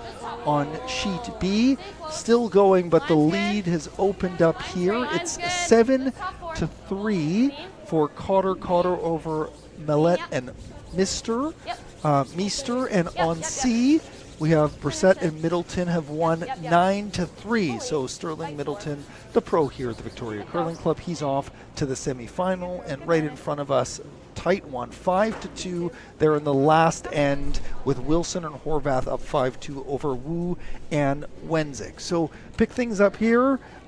We should give an update here for the boys semi as well. Farmer up 5-2 through 5. So they're in the 6th there. The winner will go on to the boys final tomorrow. But focus back on the girls final here, the 2024 Safetek Profire BC U18 Girls Curling Championship, brought to you by Curl BC. And we're underway here. Interesting end, considering Fitzgibbon turns it around, then just misses that draw for 2. But nice to have the one as they're up 5-1 curling here in the 6th. Oh, incredible turnaround. She was in trouble. Team Fitzgibbon in trouble that entire end, and some great shots by Team Rempel. But as you said, Richard, that one shot, her first shot, Erin making an incredible shot to turn the entire end around. But Like the a important 15, thing for I think. Erin and Fitzgibbon and her team was to score, and that's what they did. So they got their one on the board. It is now the 6th end, only 3 ends to go. So Megan Rempel and her team, they have 2 hammers to 1. They need to really try and put some pressure on their opposition, put lots of rocks in play, and to try and get to see what happens. Mine's good. It'll curl early. Yep, yep. They Yep, like we're the letting go. line Yep. out of You're letting Brielle go. Wong's hand. Do it. Do it. Yep. Separate. 2 great shots there by Brielle Wong for Team Fitzgibbon. The key is to get the rocks in play.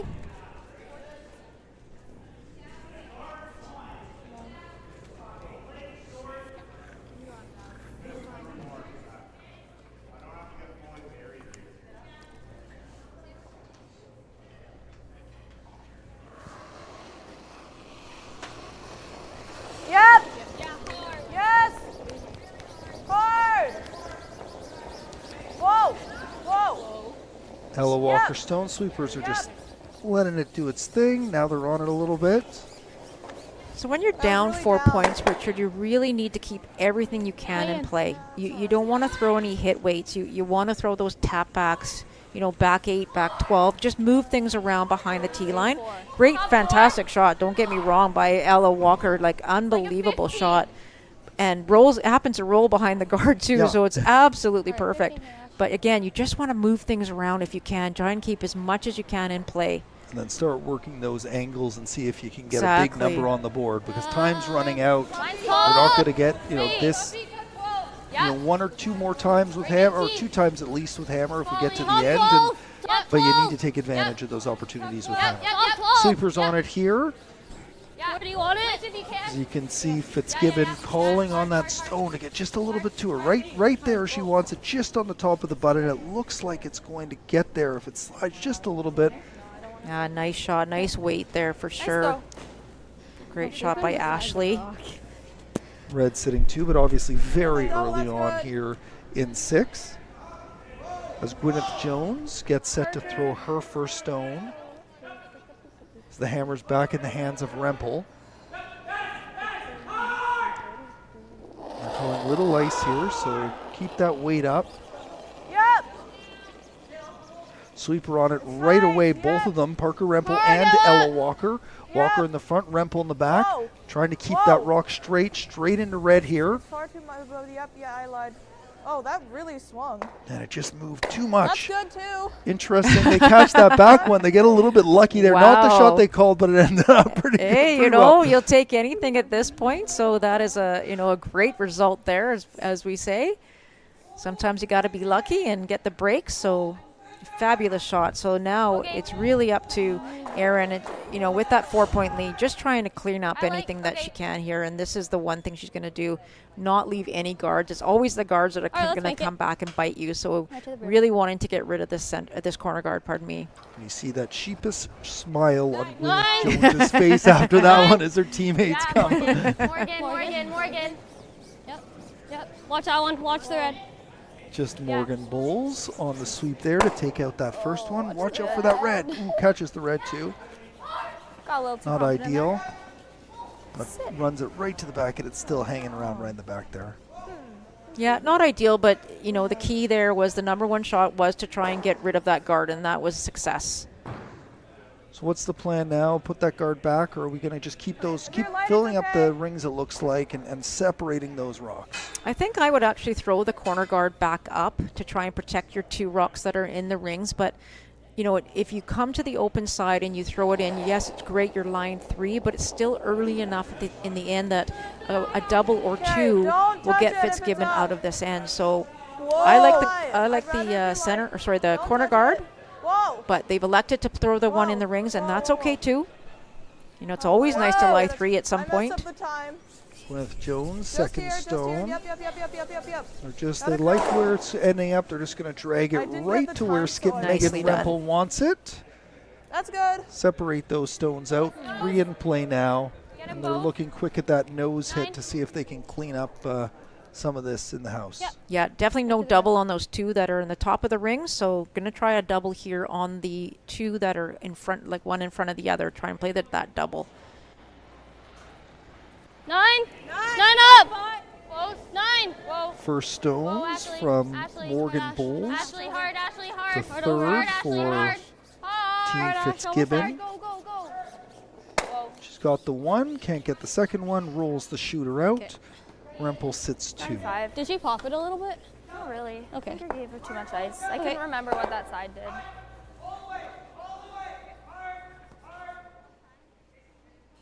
So I think Team Rempel has elected to draw around the one that was just thrown previously. That one that's sitting in top 12 foot. So Parker Rempel now trying to draw another one into the rings. T-line weight. And how problematic is it for it to end up behind the T-line? Is the key here keeping it above the T-line? In this particular situation, actually, it's not. I mean, if it does go behind the T-line, it does separate the rocks quite far, which is a good thing. If you can get it perfectly on the T-line, that's always good. But you've got a lot of room for tolerance here as long as you can get it into the rings. Just not enough. There is extra help from Fitzgibbon just to see if they can get it in, but still short. Yeah, just a couple feet short, unfortunately. So it does give Erin and her team now a chance to get rid of blue stone here. Right to the They brim. can't really make a double anywhere, so just trying to get hit, probably hit and stick or hit and roll a little bit towards the other blue one maybe. Morgan Bowles, second on the way. 9-5. Little tight. Little Yellow. tight Yeah. coming out of her Yes. hands. Whoa. Close. Close. Just clean. Clean. Close. Clean. Clean. Clean. Real. Clean's always good. Finish.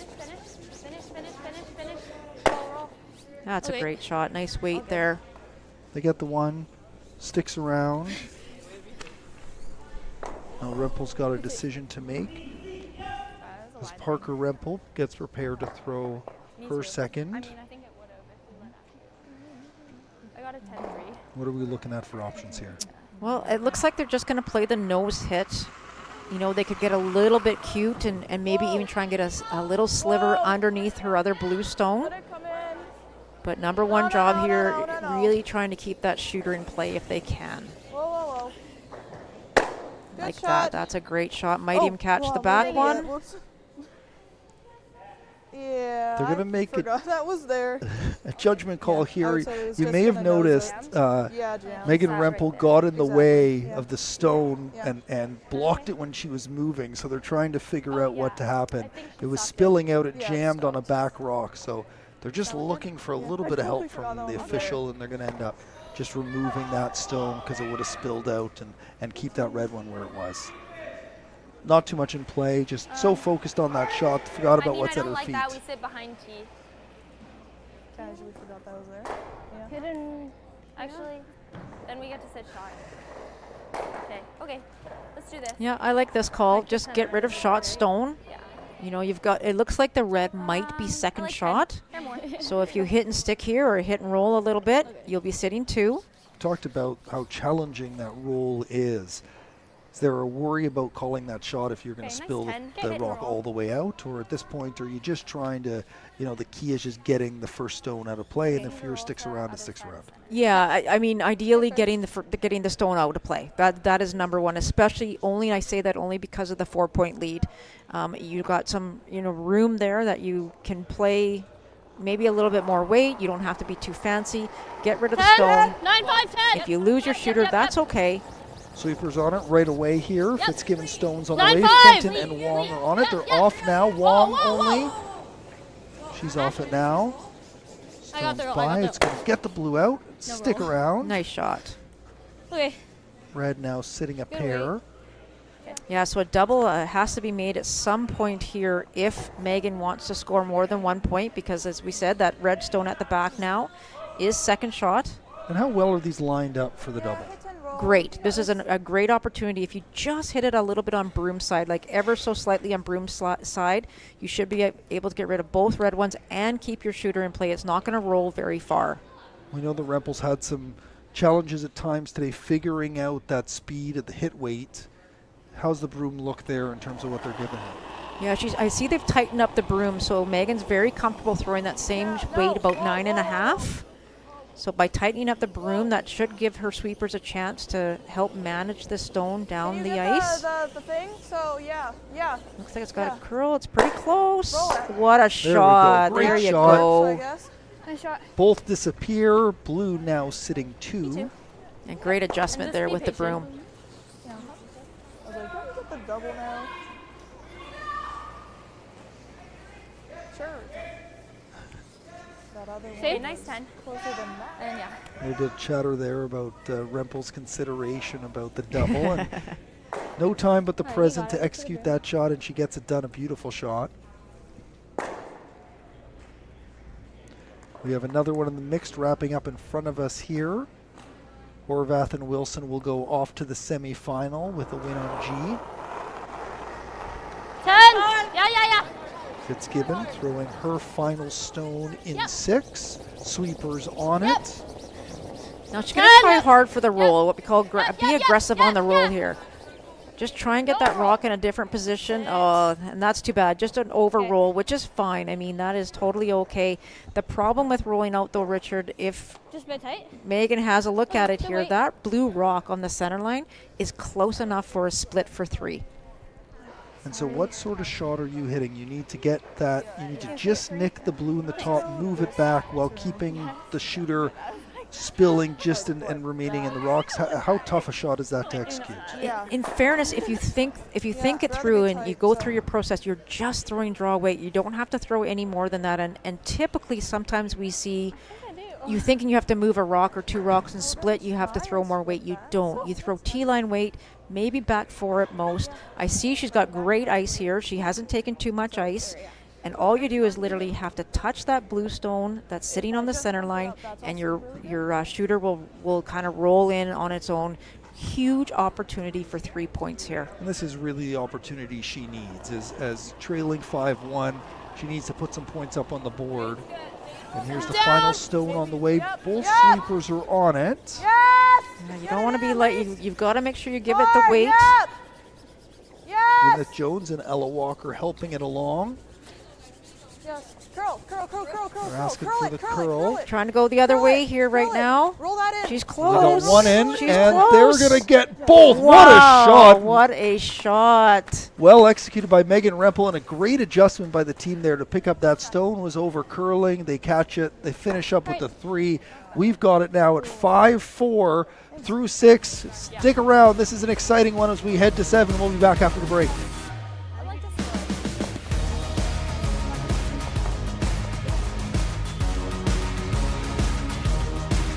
That has to be the most Canadian thing I've ever seen. Well, maybe if he was also eating a poutine. And drinking maple syrup. And he's also a curler. Guys, you know I've never actually been curling before. And you call yourself a Canadian? I'm sorry. There's more than 1,000 curling facilities in Canada. Be a good Canadian and find one near you today. Welcome back to the 2024 Safetek Profire BC U18 Girls Curling Championships. I'm Richard Zussman alongside Melissa Saligo. We're into 7 here, but let's take a quick look at what's going on. All of the mixed doubles matches are all wrapped up here. Cotter picking up a victory down on sheet B, 7-6 against Millette and Meister. That one came right down to the end as Meester put up 3 in the 8th, just couldn't get there as Cotter goes on to the semifinal. The other side of that bracket, Ice A, Reese Hansen-Chester winning 8-0 over Hafeli and Kapitko.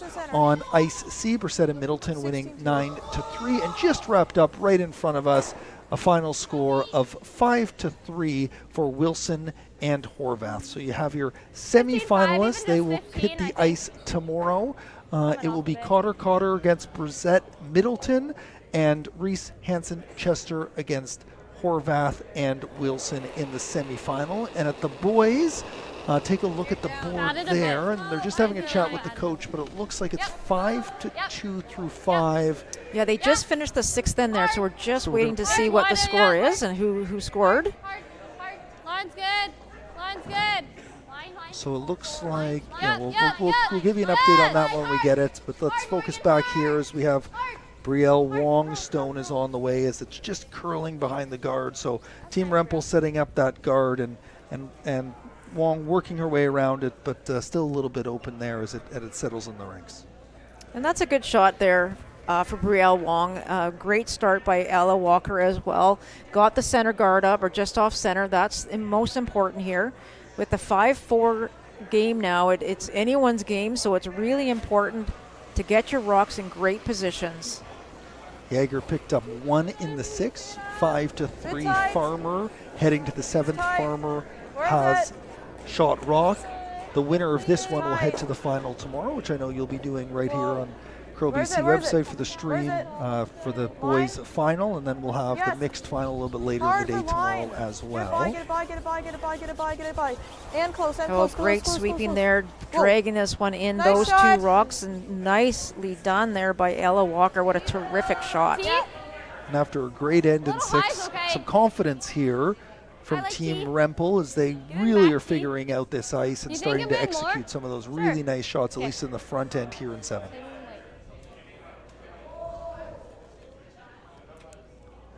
So Aaron Fitzgibbon is trying to draw the play away from those rocks that are on just to the right of the center line. And the reason she's doing that is she has Hammer here, and they also have a 1-point lead.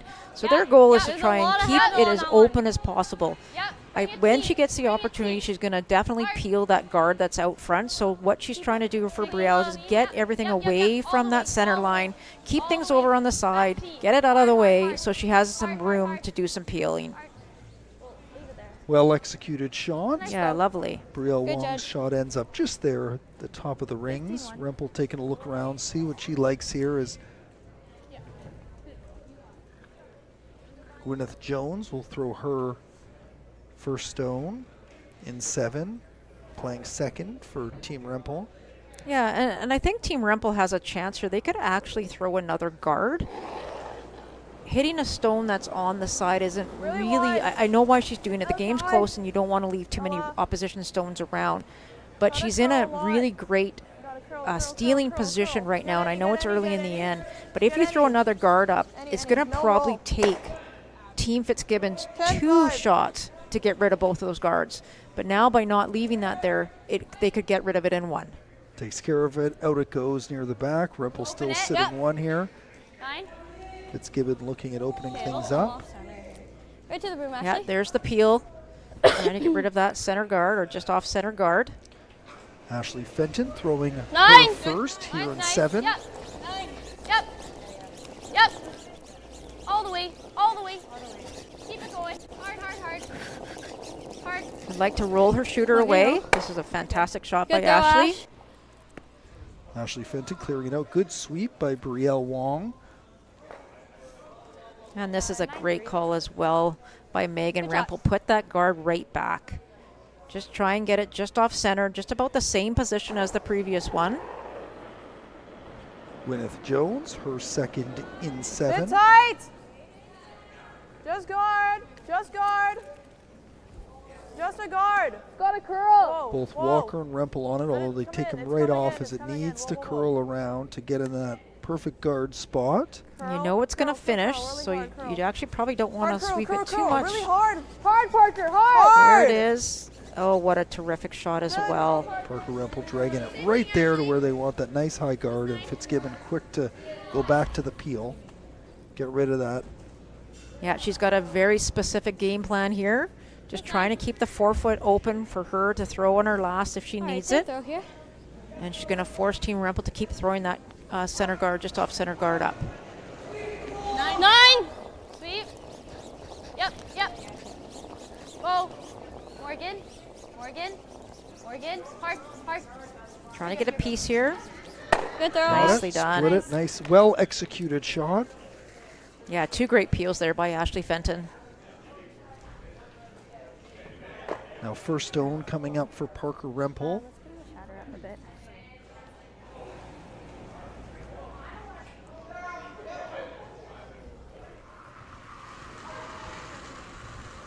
Yeah, Parker's looking to replace that guard.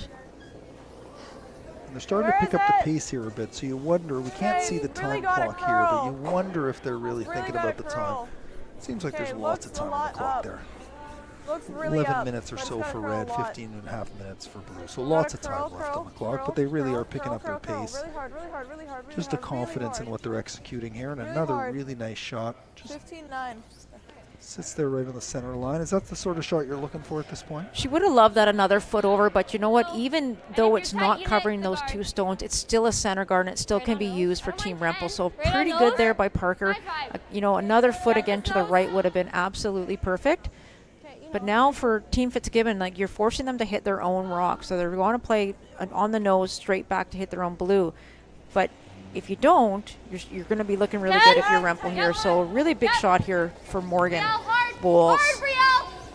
Hard, Brielle! Hard! Hard! Hard! Hard! Keep it going! Hard! Hard! Trying to get a piece of the red onto blue. What a terrific shot. Perfectly executed run back, and you can hear the claps. Fans like that one. Fitzgibbon now sitting 2. Rempel quick to put the broom down. Yeah, so Rempel's got to change their game plan a little bit here now with red line 2 and Fitzgibbon having the hammer. Parker's trying to play the double here if she can. They're okay to give up 1, but they really don't want to give up 2 here in 7. Oh, what a great shot by Parker Rempel. Absolutely beauty. Beauty shot, knocks both of those out. Leaves the blue just on the top of the house. So Rempel's got 1. Fitzgibbon quick to look at that hit and roll as second or third Morgan Bowles gets up for her second shot. Like over the top. Is it in? Oh, interesting here by their coach, Len Chong. I actually don't mind Aaron's call, just hitting the open one and rolling away. Can we try the slash? Come over the top. I'm not sure that you really have to play this. I know that you don't want to leave a center guard, but if you hit and roll and you're in the rings, you know Team Rempel's going to chase it. They're not going to leave a red stone, an opposition stone in the rings here. This is a much harder shot, way higher degree of difficulty to play the angle double on this. At what point are you thinking blank this end, keep hammer going into 8, 9-5. make it a little bit simpler on that end? Is that part of the calculus here as they execute these shots? Yeah, I would agree, Richard. I think this is what they're thinking if they can play the blank by playing this particular shot. However, you can also do that by just hitting the one in the rings, right? As long as you keep your shooter in play. So that was a huge, that was a great shot by Morgan, great try, but it was difficult. So now, by missing that shot, what you've actually done is you're being forced. The force is on right now. So if Rempel puts another one in the rings and there's no double, then Aaron Fitzgibbon's going to be trying to figure out how to get her one this end. And the first here for Megan Rempel is going to be about focusing to move things. Are you looking now to tuck it behind the guard? Is that what sort of ice we're looking at here? Exactly, and you saw Parker just close up the ice a little bit, about 3 inches less, and that's what she's going to do. Number 1, get it in the rings. Number 2, if you can get it in behind, even better. Number 3, you want to separate your blue stones as much as possible to make the double as hard as possible. So a little bit deep, the closer it is. Obviously, if you have that straight run back, it makes it a little bit simpler to execute the double, but if you put a little bit extra weight on this, not bad. We have both the sweepers on here. Yeah, the brusher's going hard, getting it in there. It looks like the weight is very, very good. Walker now on it, and they're easing them off as we get this late curl. Oh, this looks like a terrific shot here by Megan Rempel. What a shot and great brushing by the front end. Rempel sitting 2. Fitzgibbon has hammer. She'll throw her first. Let's get a sense of what they're thinking about here. I think she's hoping for the double.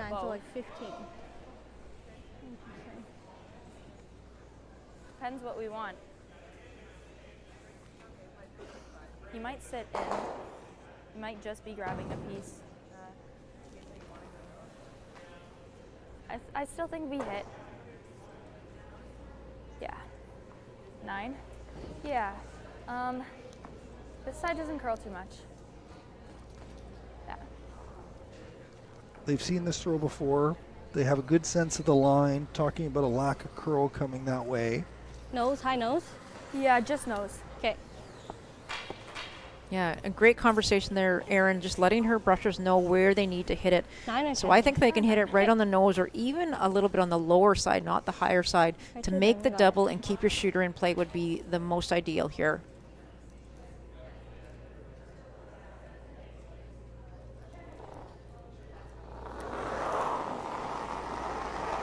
9-5.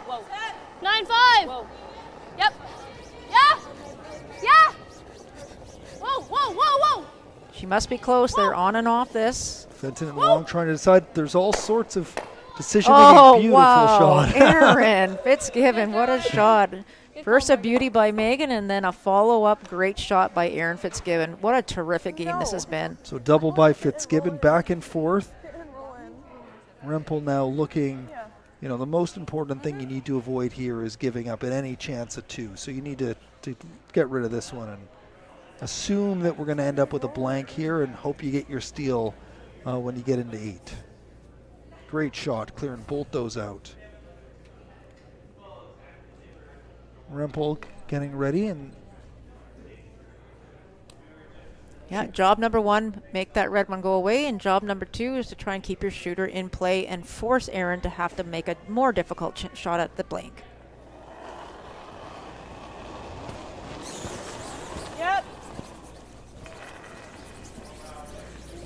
Whoa. Walker's on. They're both off it now. Back girl. Whoa, whoa, whoa, whoa. Jones whoa. on it, off whoa, it. whoa, whoa.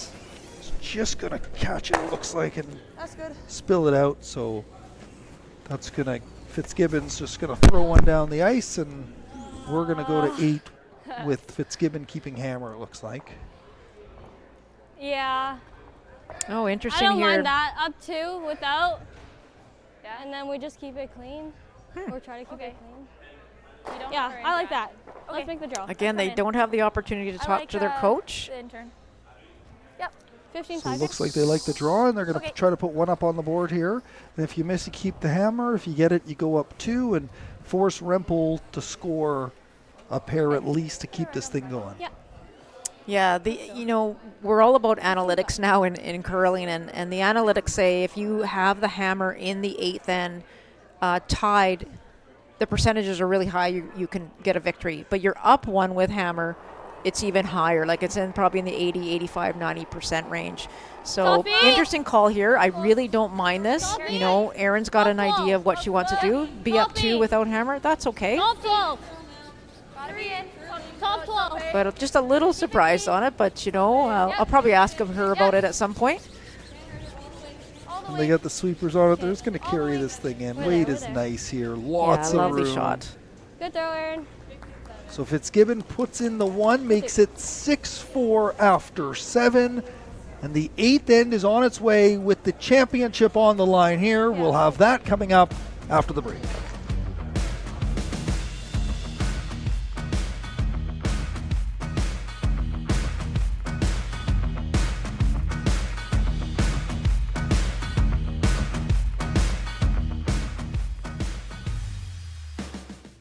Curling, the game with the ice, and the rocks, and the sweeping, and the yelling.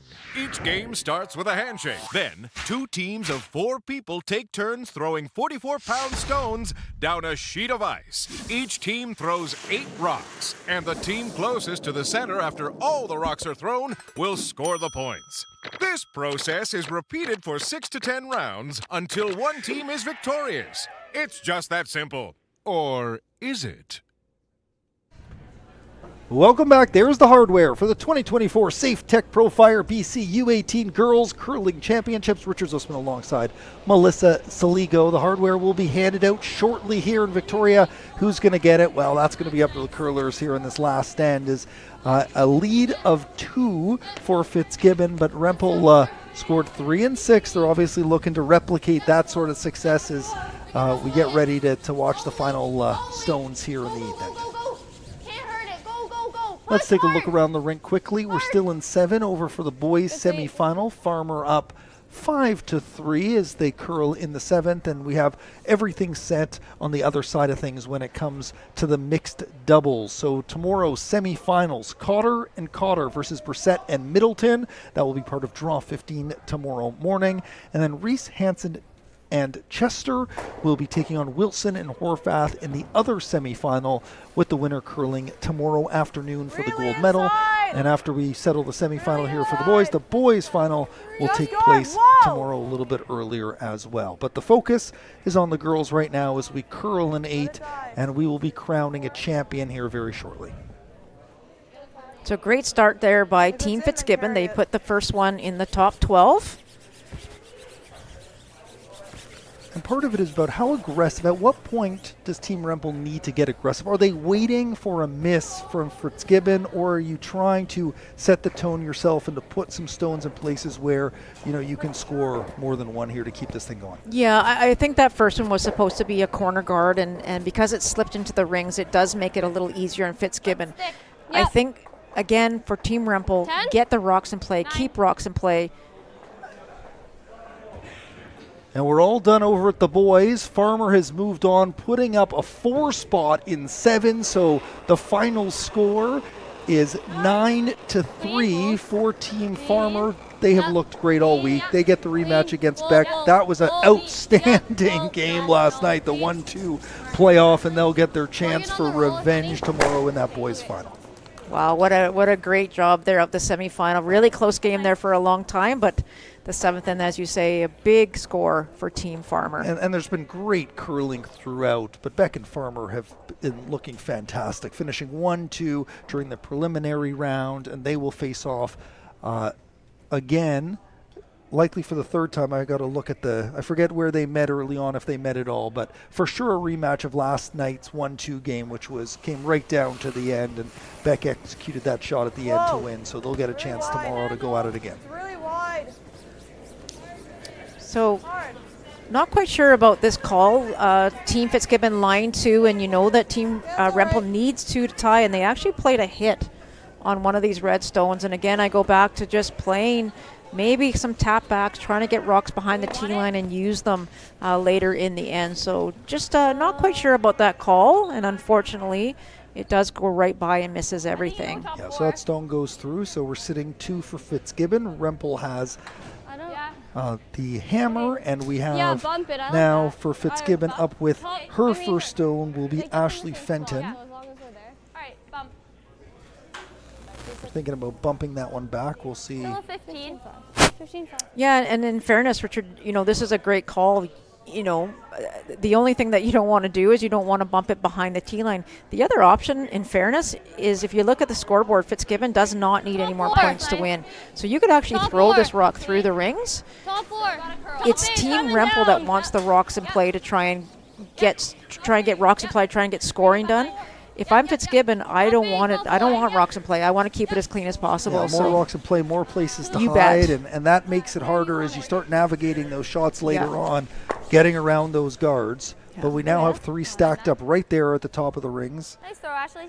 Yeah, great weight there by Ashley. You wanted to keep that one as high as possible. Still in the rings, but as high as possible. And it looks like Team Rempel throwing another hit here. It's also nice with all the other games over. All the focus now on this championship. Terrific.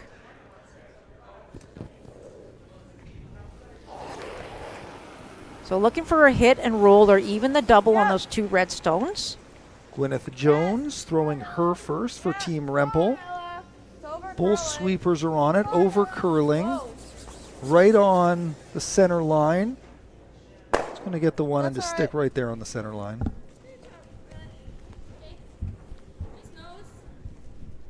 Fitzgibbon's just going to get rid of it. Yeah, pretty straightforward game plan, I would say, for Fitzgibbon. Just get rid of any stone that doesn't belong to you. You can see the timer back there. Lots of time left for both teams, so that's not going to be a factor here. 9-5. 9-5. Fenton, stone coming right along here, and one sweeper's on it. Morgan Bowles is on it. You got it. Almost there. Oh, nice shot. Rolls a little bit, spreads things out even more. So cleans that middle up a little bit, which is what they need. But, some places to hide on the outside for Rempel if they can get the stone around. We'll see what they're looking at, what side they prefer. Yeah, and I think if I was maybe Coach Wendy, I would maybe suggest that, a hit and roll, as we talked about from the very beginning, is a very difficult shot. So you could actually try and use those guards, as you just said, Richard. Use those rocks as guards. Try and get in behind there. If you don't, maybe throw some taps, get things behind the tee line. Again, trying to generate some offense here by using your opposition stones. Gwyneth Jones with her second. Yes, 11. It's 4th stone for Rempel here, and just another hit. Not really taking advantage of those stones at the top. as they look for points and running out of rocks. Just 4 left for each team. Little roll to the middle. Yeah, it's really hard to, Yeah. you know, Nice. generate offense, and, Carry it to the back. again, you need 2 points. You can't get 2 points if you keep hitting these rocks that are in the top of the 12. You need to use them. Let them be your friends. Try and get in behind them. Morgan Bowles with her first. 9-5, 9, 9. Third for Fitzgibbon, her first in the 8th and final end. Brielle, hard, hard, Brielle, hard. Brielle hard, Wong hard. sweeping, Keep going. keeping Keep that going. line Hard, straight, hard, and gets rid of that blue, keeps the stone at the top here. Keep trading spots there, as now we move to Parker Rempel, her first stone, 5th rock here in 8. Now, there's a great call now by Megan, using that one as a guard, trying to get in behind. A little bit spread out there, but there's room obviously behind both of them, and there's lots of room to get shot rock. Tight. Whoa. Yeah, Parker just looking for draw weight here. Don't touch it. They seem to like it maybe a bit heavy. The sweepers are right off it here. If it can pick up some curl, it should slow down a bit here, but it's sailing pretty good right now. 13-7. Yeah, 13-7 is pretty heavy, unfortunately, for Parker, so it's going to slip out the back. Tough shot is Oh, it just hangs on there, actually. just hanging on in the back. But lots of, not counting, 3 red stones sitting. I mean, I can see half. okay, sure. Top 4. They're thinking now about taking out that blue so it doesn't cause Wanna them just pick any it out? problems. And I mean, if you go straight through, I'm not mad. You could draw too, but I like trying to pick. I don't like throwing a draw. I like picking it. Yeah. 9. Fitzgibbon gets the I mean, if you sit. conversation we'd with sit coach 4. here. Yeah, just a quick interaction. You can actually, throw some weight at this. Try and pick out that blue one that's in the back of the rings. If you happen to hit the top red one, that's okay, because you know that's what Rempel wants to use. So, you can actually get a great shot no matter which one you hit. Yeah. I don't know, top 8. No. Okay, just top 4. Okay. And your So pro after side that is like interaction, they leaving it make a up new here. decision Okay. here. Interesting, just putting like another a stone in 15-5. play. They will put it behind the guard, it looks like, but a tougher shot to execute. Lots of ice. I go back to what I was saying earlier, Richard. I really don't think Okay, if you're down. red, you need to put any more rocks in play here. You throw a hit at that one, and if you get the top one, that's a win. If you get the blue one, that's a win. So Keep going, keep going. you've got to drag this in. You definitely don't want a guard here if you're Team Fitzgibbon. All right, let's Fitzgibbon's go. on it To now. center, to center, to center, to center. Try to bring it in, but it's just Okay. going to end up sitting right there as a guard. And Rempel's This is taking a look Ashley. at the options. She likes the draw. So they just need to lock in that draw weight. Rempel's just a little bit touch heavy in that last one, sliding to the back of the rings. And here she comes, Parker Rempel with her last stone. Yeah, Parker's going to make a little bit of an adjustment on this one, just about, She doesn't- even 5 feet less weight than her first one. They got the sweepers on it, so she's letting them help. Jones and Walker helping it through.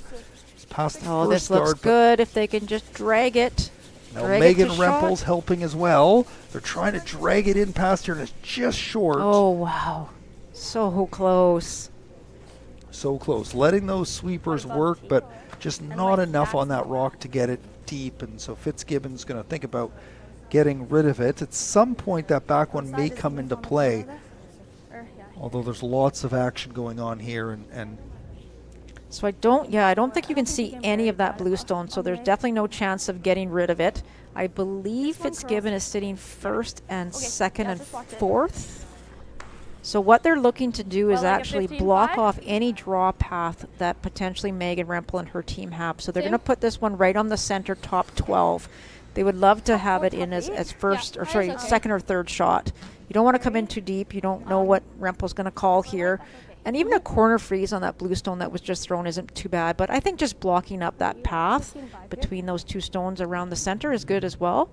experienced curlers, but obviously the nerves start creeping in at this point too. You see those plaques sitting there, the medals are there, you know you're close. It's just about now executing these last two for the skip. And here it comes from Erin Fitzgibbon, her first stone in 8. Yep.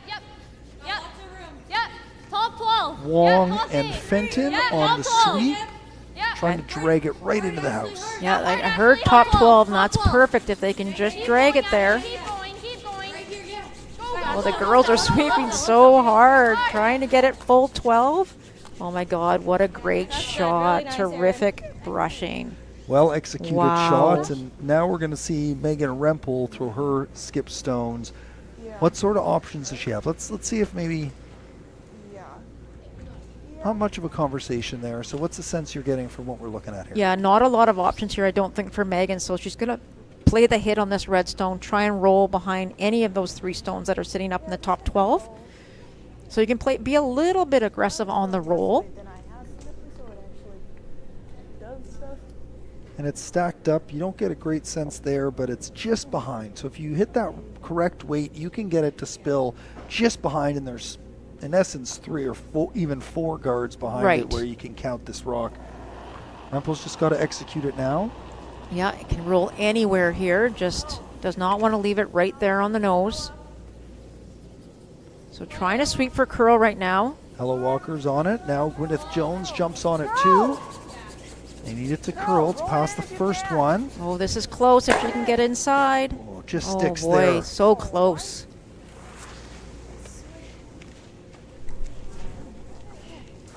So we're down to final stones here. Brielle, can you see all of it? Yep. Give me 1 sec. Yep, it's like edge to edge.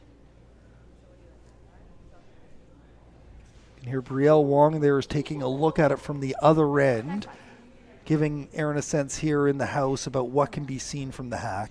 Yeah, sometimes it looks deceiving from the end that you're in, so you get somebody, a front end player, just to have a quick look from the hack. Yep. And then Erin has the ability to sort of visualize the shot as she makes her way down to the hack to throw this. I like that. And really, she's going to throw her same old 9, 9.5. All she has to do is hit half of this rock. Ideally, a nose is perfect, but if she happens to roll out, that's okay. I think it's going to be very difficult for Rempel to find a way to try and get 2 here. But number 1 job for Erin Fitzgibbon. Last stone here in the 8th end. Just try and get rid of blue shot stone. And maybe try and even sit her red one right there in the 12-foot. Fitzgibbon's stone is off. Sweepers are off. It's just a little bit of a clean. This is close for being perfect here. Wow, what a shot by Erin. Nerves of steel right there. So Rempel needs 2. She has the stone in her hands. What kind of options is she looking at here? Is there a path here to score 2? I really don't think there's any way to score 2, in all honesty. We'll have to get another shot of the overhead so we can have a look at it. I believe that red is potentially sitting 3.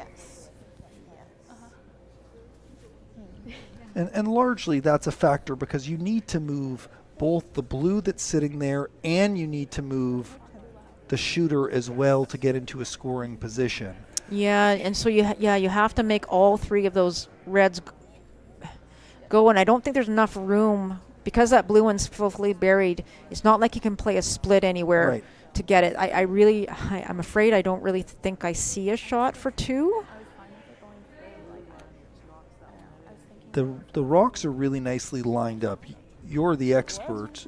But if you start getting that blue moving with a blue coming this way and moving that blue there, you may spill your blue. And the line is almost so straight that any movement is going to be restricted by the stones beside it. And they're all stacked up right on the front. You can see that sense there. There's just not a lot of room between the rocks. Yeah,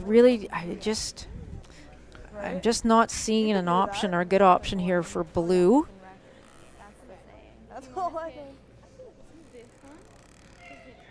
You have to hit it here, and then it will. So what they're looking at, I think. Up. There, bam, bam. That goes up. Oh wait, but what about that one?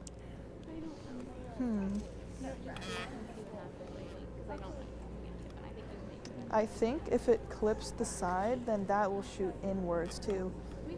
So if you shoot it, this really is the beauty of curling. These angles that she's looking at. First it takes the precise shot, and then it takes, have you understood the angles of what your stone is going to do at a certain speed? It makes it so difficult. And you can see from the look on Parker Rempel's face, they're up for the challenge. You know, a big smile on her face, a shot to win the Under-18 Championships. This is what you ask for as a skip. You want the rock in your hands with an opportunity to execute a shot to become provincial champion. Push it upwards to kick the blue over there, so we're lying 2. Yeah, basically. Okay, so I think if I heard that correctly, if she can throw enough weight and she hits just the inside where the broom is, it hits the inside of that stone, she's going to try and push her blue one over kind of under the other red stone, which might pop up, tap the other blue one in, and her shooter will stay. Perfect. I think that's perfect. Here we go, Megan Rempel. Megan Rempel, stone in her hands, lots of weight, sweepers on it. Yes! Hard! Both Walker and Jones on it.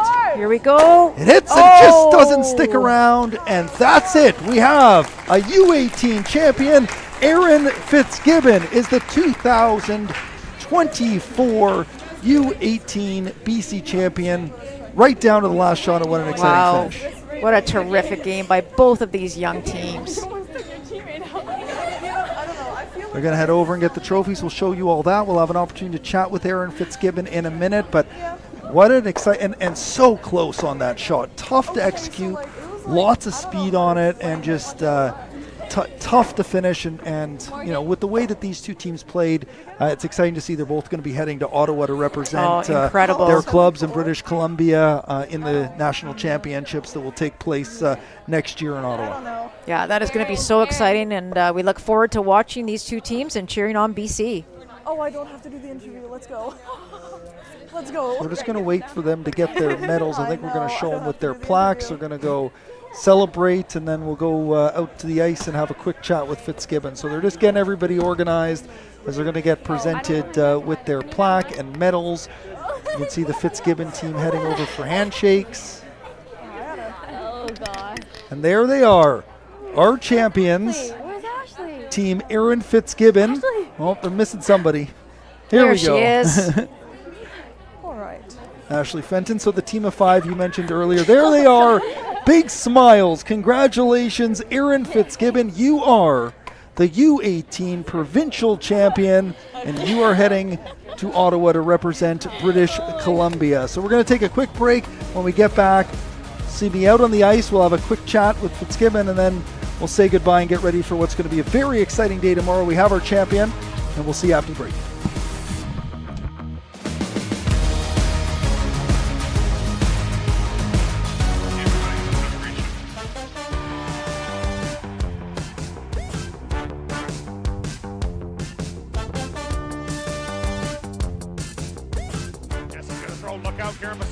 Got it. There to Jesse King, who scores again! At West Shore Motorsports Park.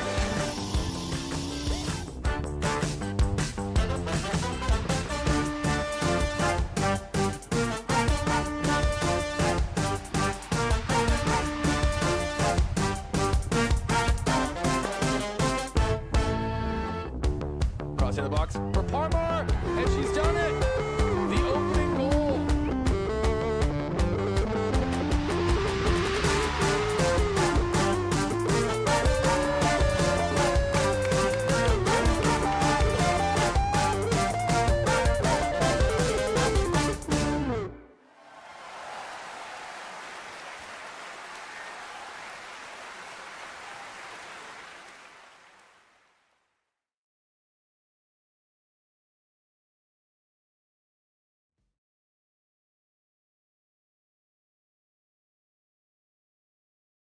I mean, I was pretty tense. We left a lot of rocks sitting, made me a little nervous, but in the end, I'm really proud of my team for really pulling through.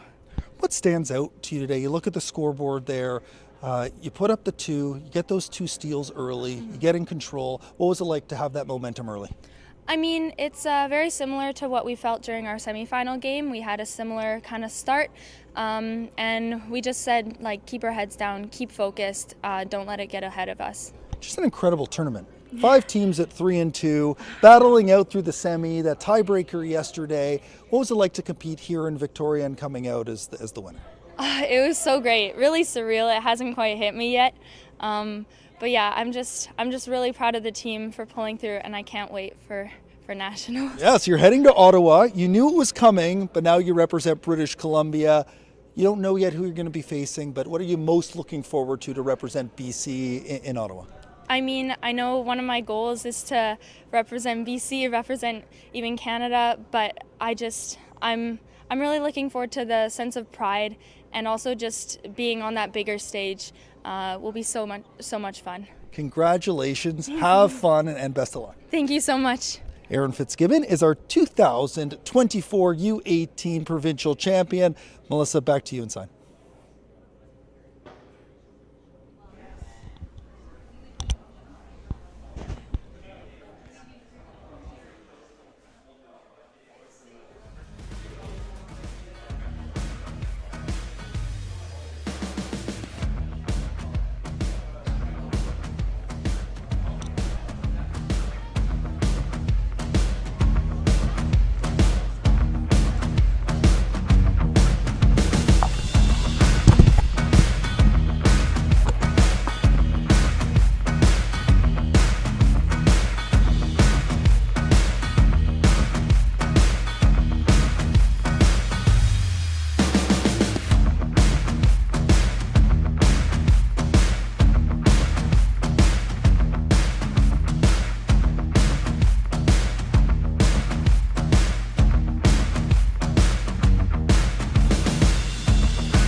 And welcome back. I know I threw it to you, Melissa, but I got back here faster than I thought. So let's talk briefly. An incredible win tonight. Looking forward to tomorrow. So we've got the semis for the mixed doubles, 9 o'clock tomorrow, and that's when we also have the boys final as well, right? What are we looking at for tomorrow? Yeah, it's going to be a great morning, and with the two boys teams, Team Beck and Team Farmer, playing off again. They've had a couple goes at each other, so it's going to be an exciting day tomorrow morning for sure. Yeah, and then we have that doubles final at 1 o'clock. Some really tough great teams sitting in the semifinals here. It's going to be an excellent finish. Some lots of local players that are in this. The Cotter pair, and then plus the 3 Victoria teams that will be competing on their home ice for a chance to win a provincial championship. There's something special about in front of the home crowd, in front of your friends and family, and an opportunity tomorrow to pick up that provincial championship in the mixed doubles. Yeah, that's going to be exciting. What a day. It's been a battle for the mixed doubles from the get-go. 20 teams showed up here. 20 teams had every right to almost be there tomorrow, and it's just been one fight after another, and it's going to be such an exciting day. I can't wait. Thank you for joining us tonight, and there'll be lots of fun starting at 9 a.m. tomorrow. Melissa, we'll see you then. Thank you so much for watching here, and first off, congratulations to the Fitzgibbon team, and thank you to all of the sponsors for Curl BC across the program. Without you, this would not be possible. Via Sport, Co-op Peninsula, Johnson Insurance, Hardline, Best Western, Bel Air Direct, Scotties, Great Western Brewing, AMJ, Optimist International, Ice King, the province as well. And thank you again so much for watching us here on Curl BC.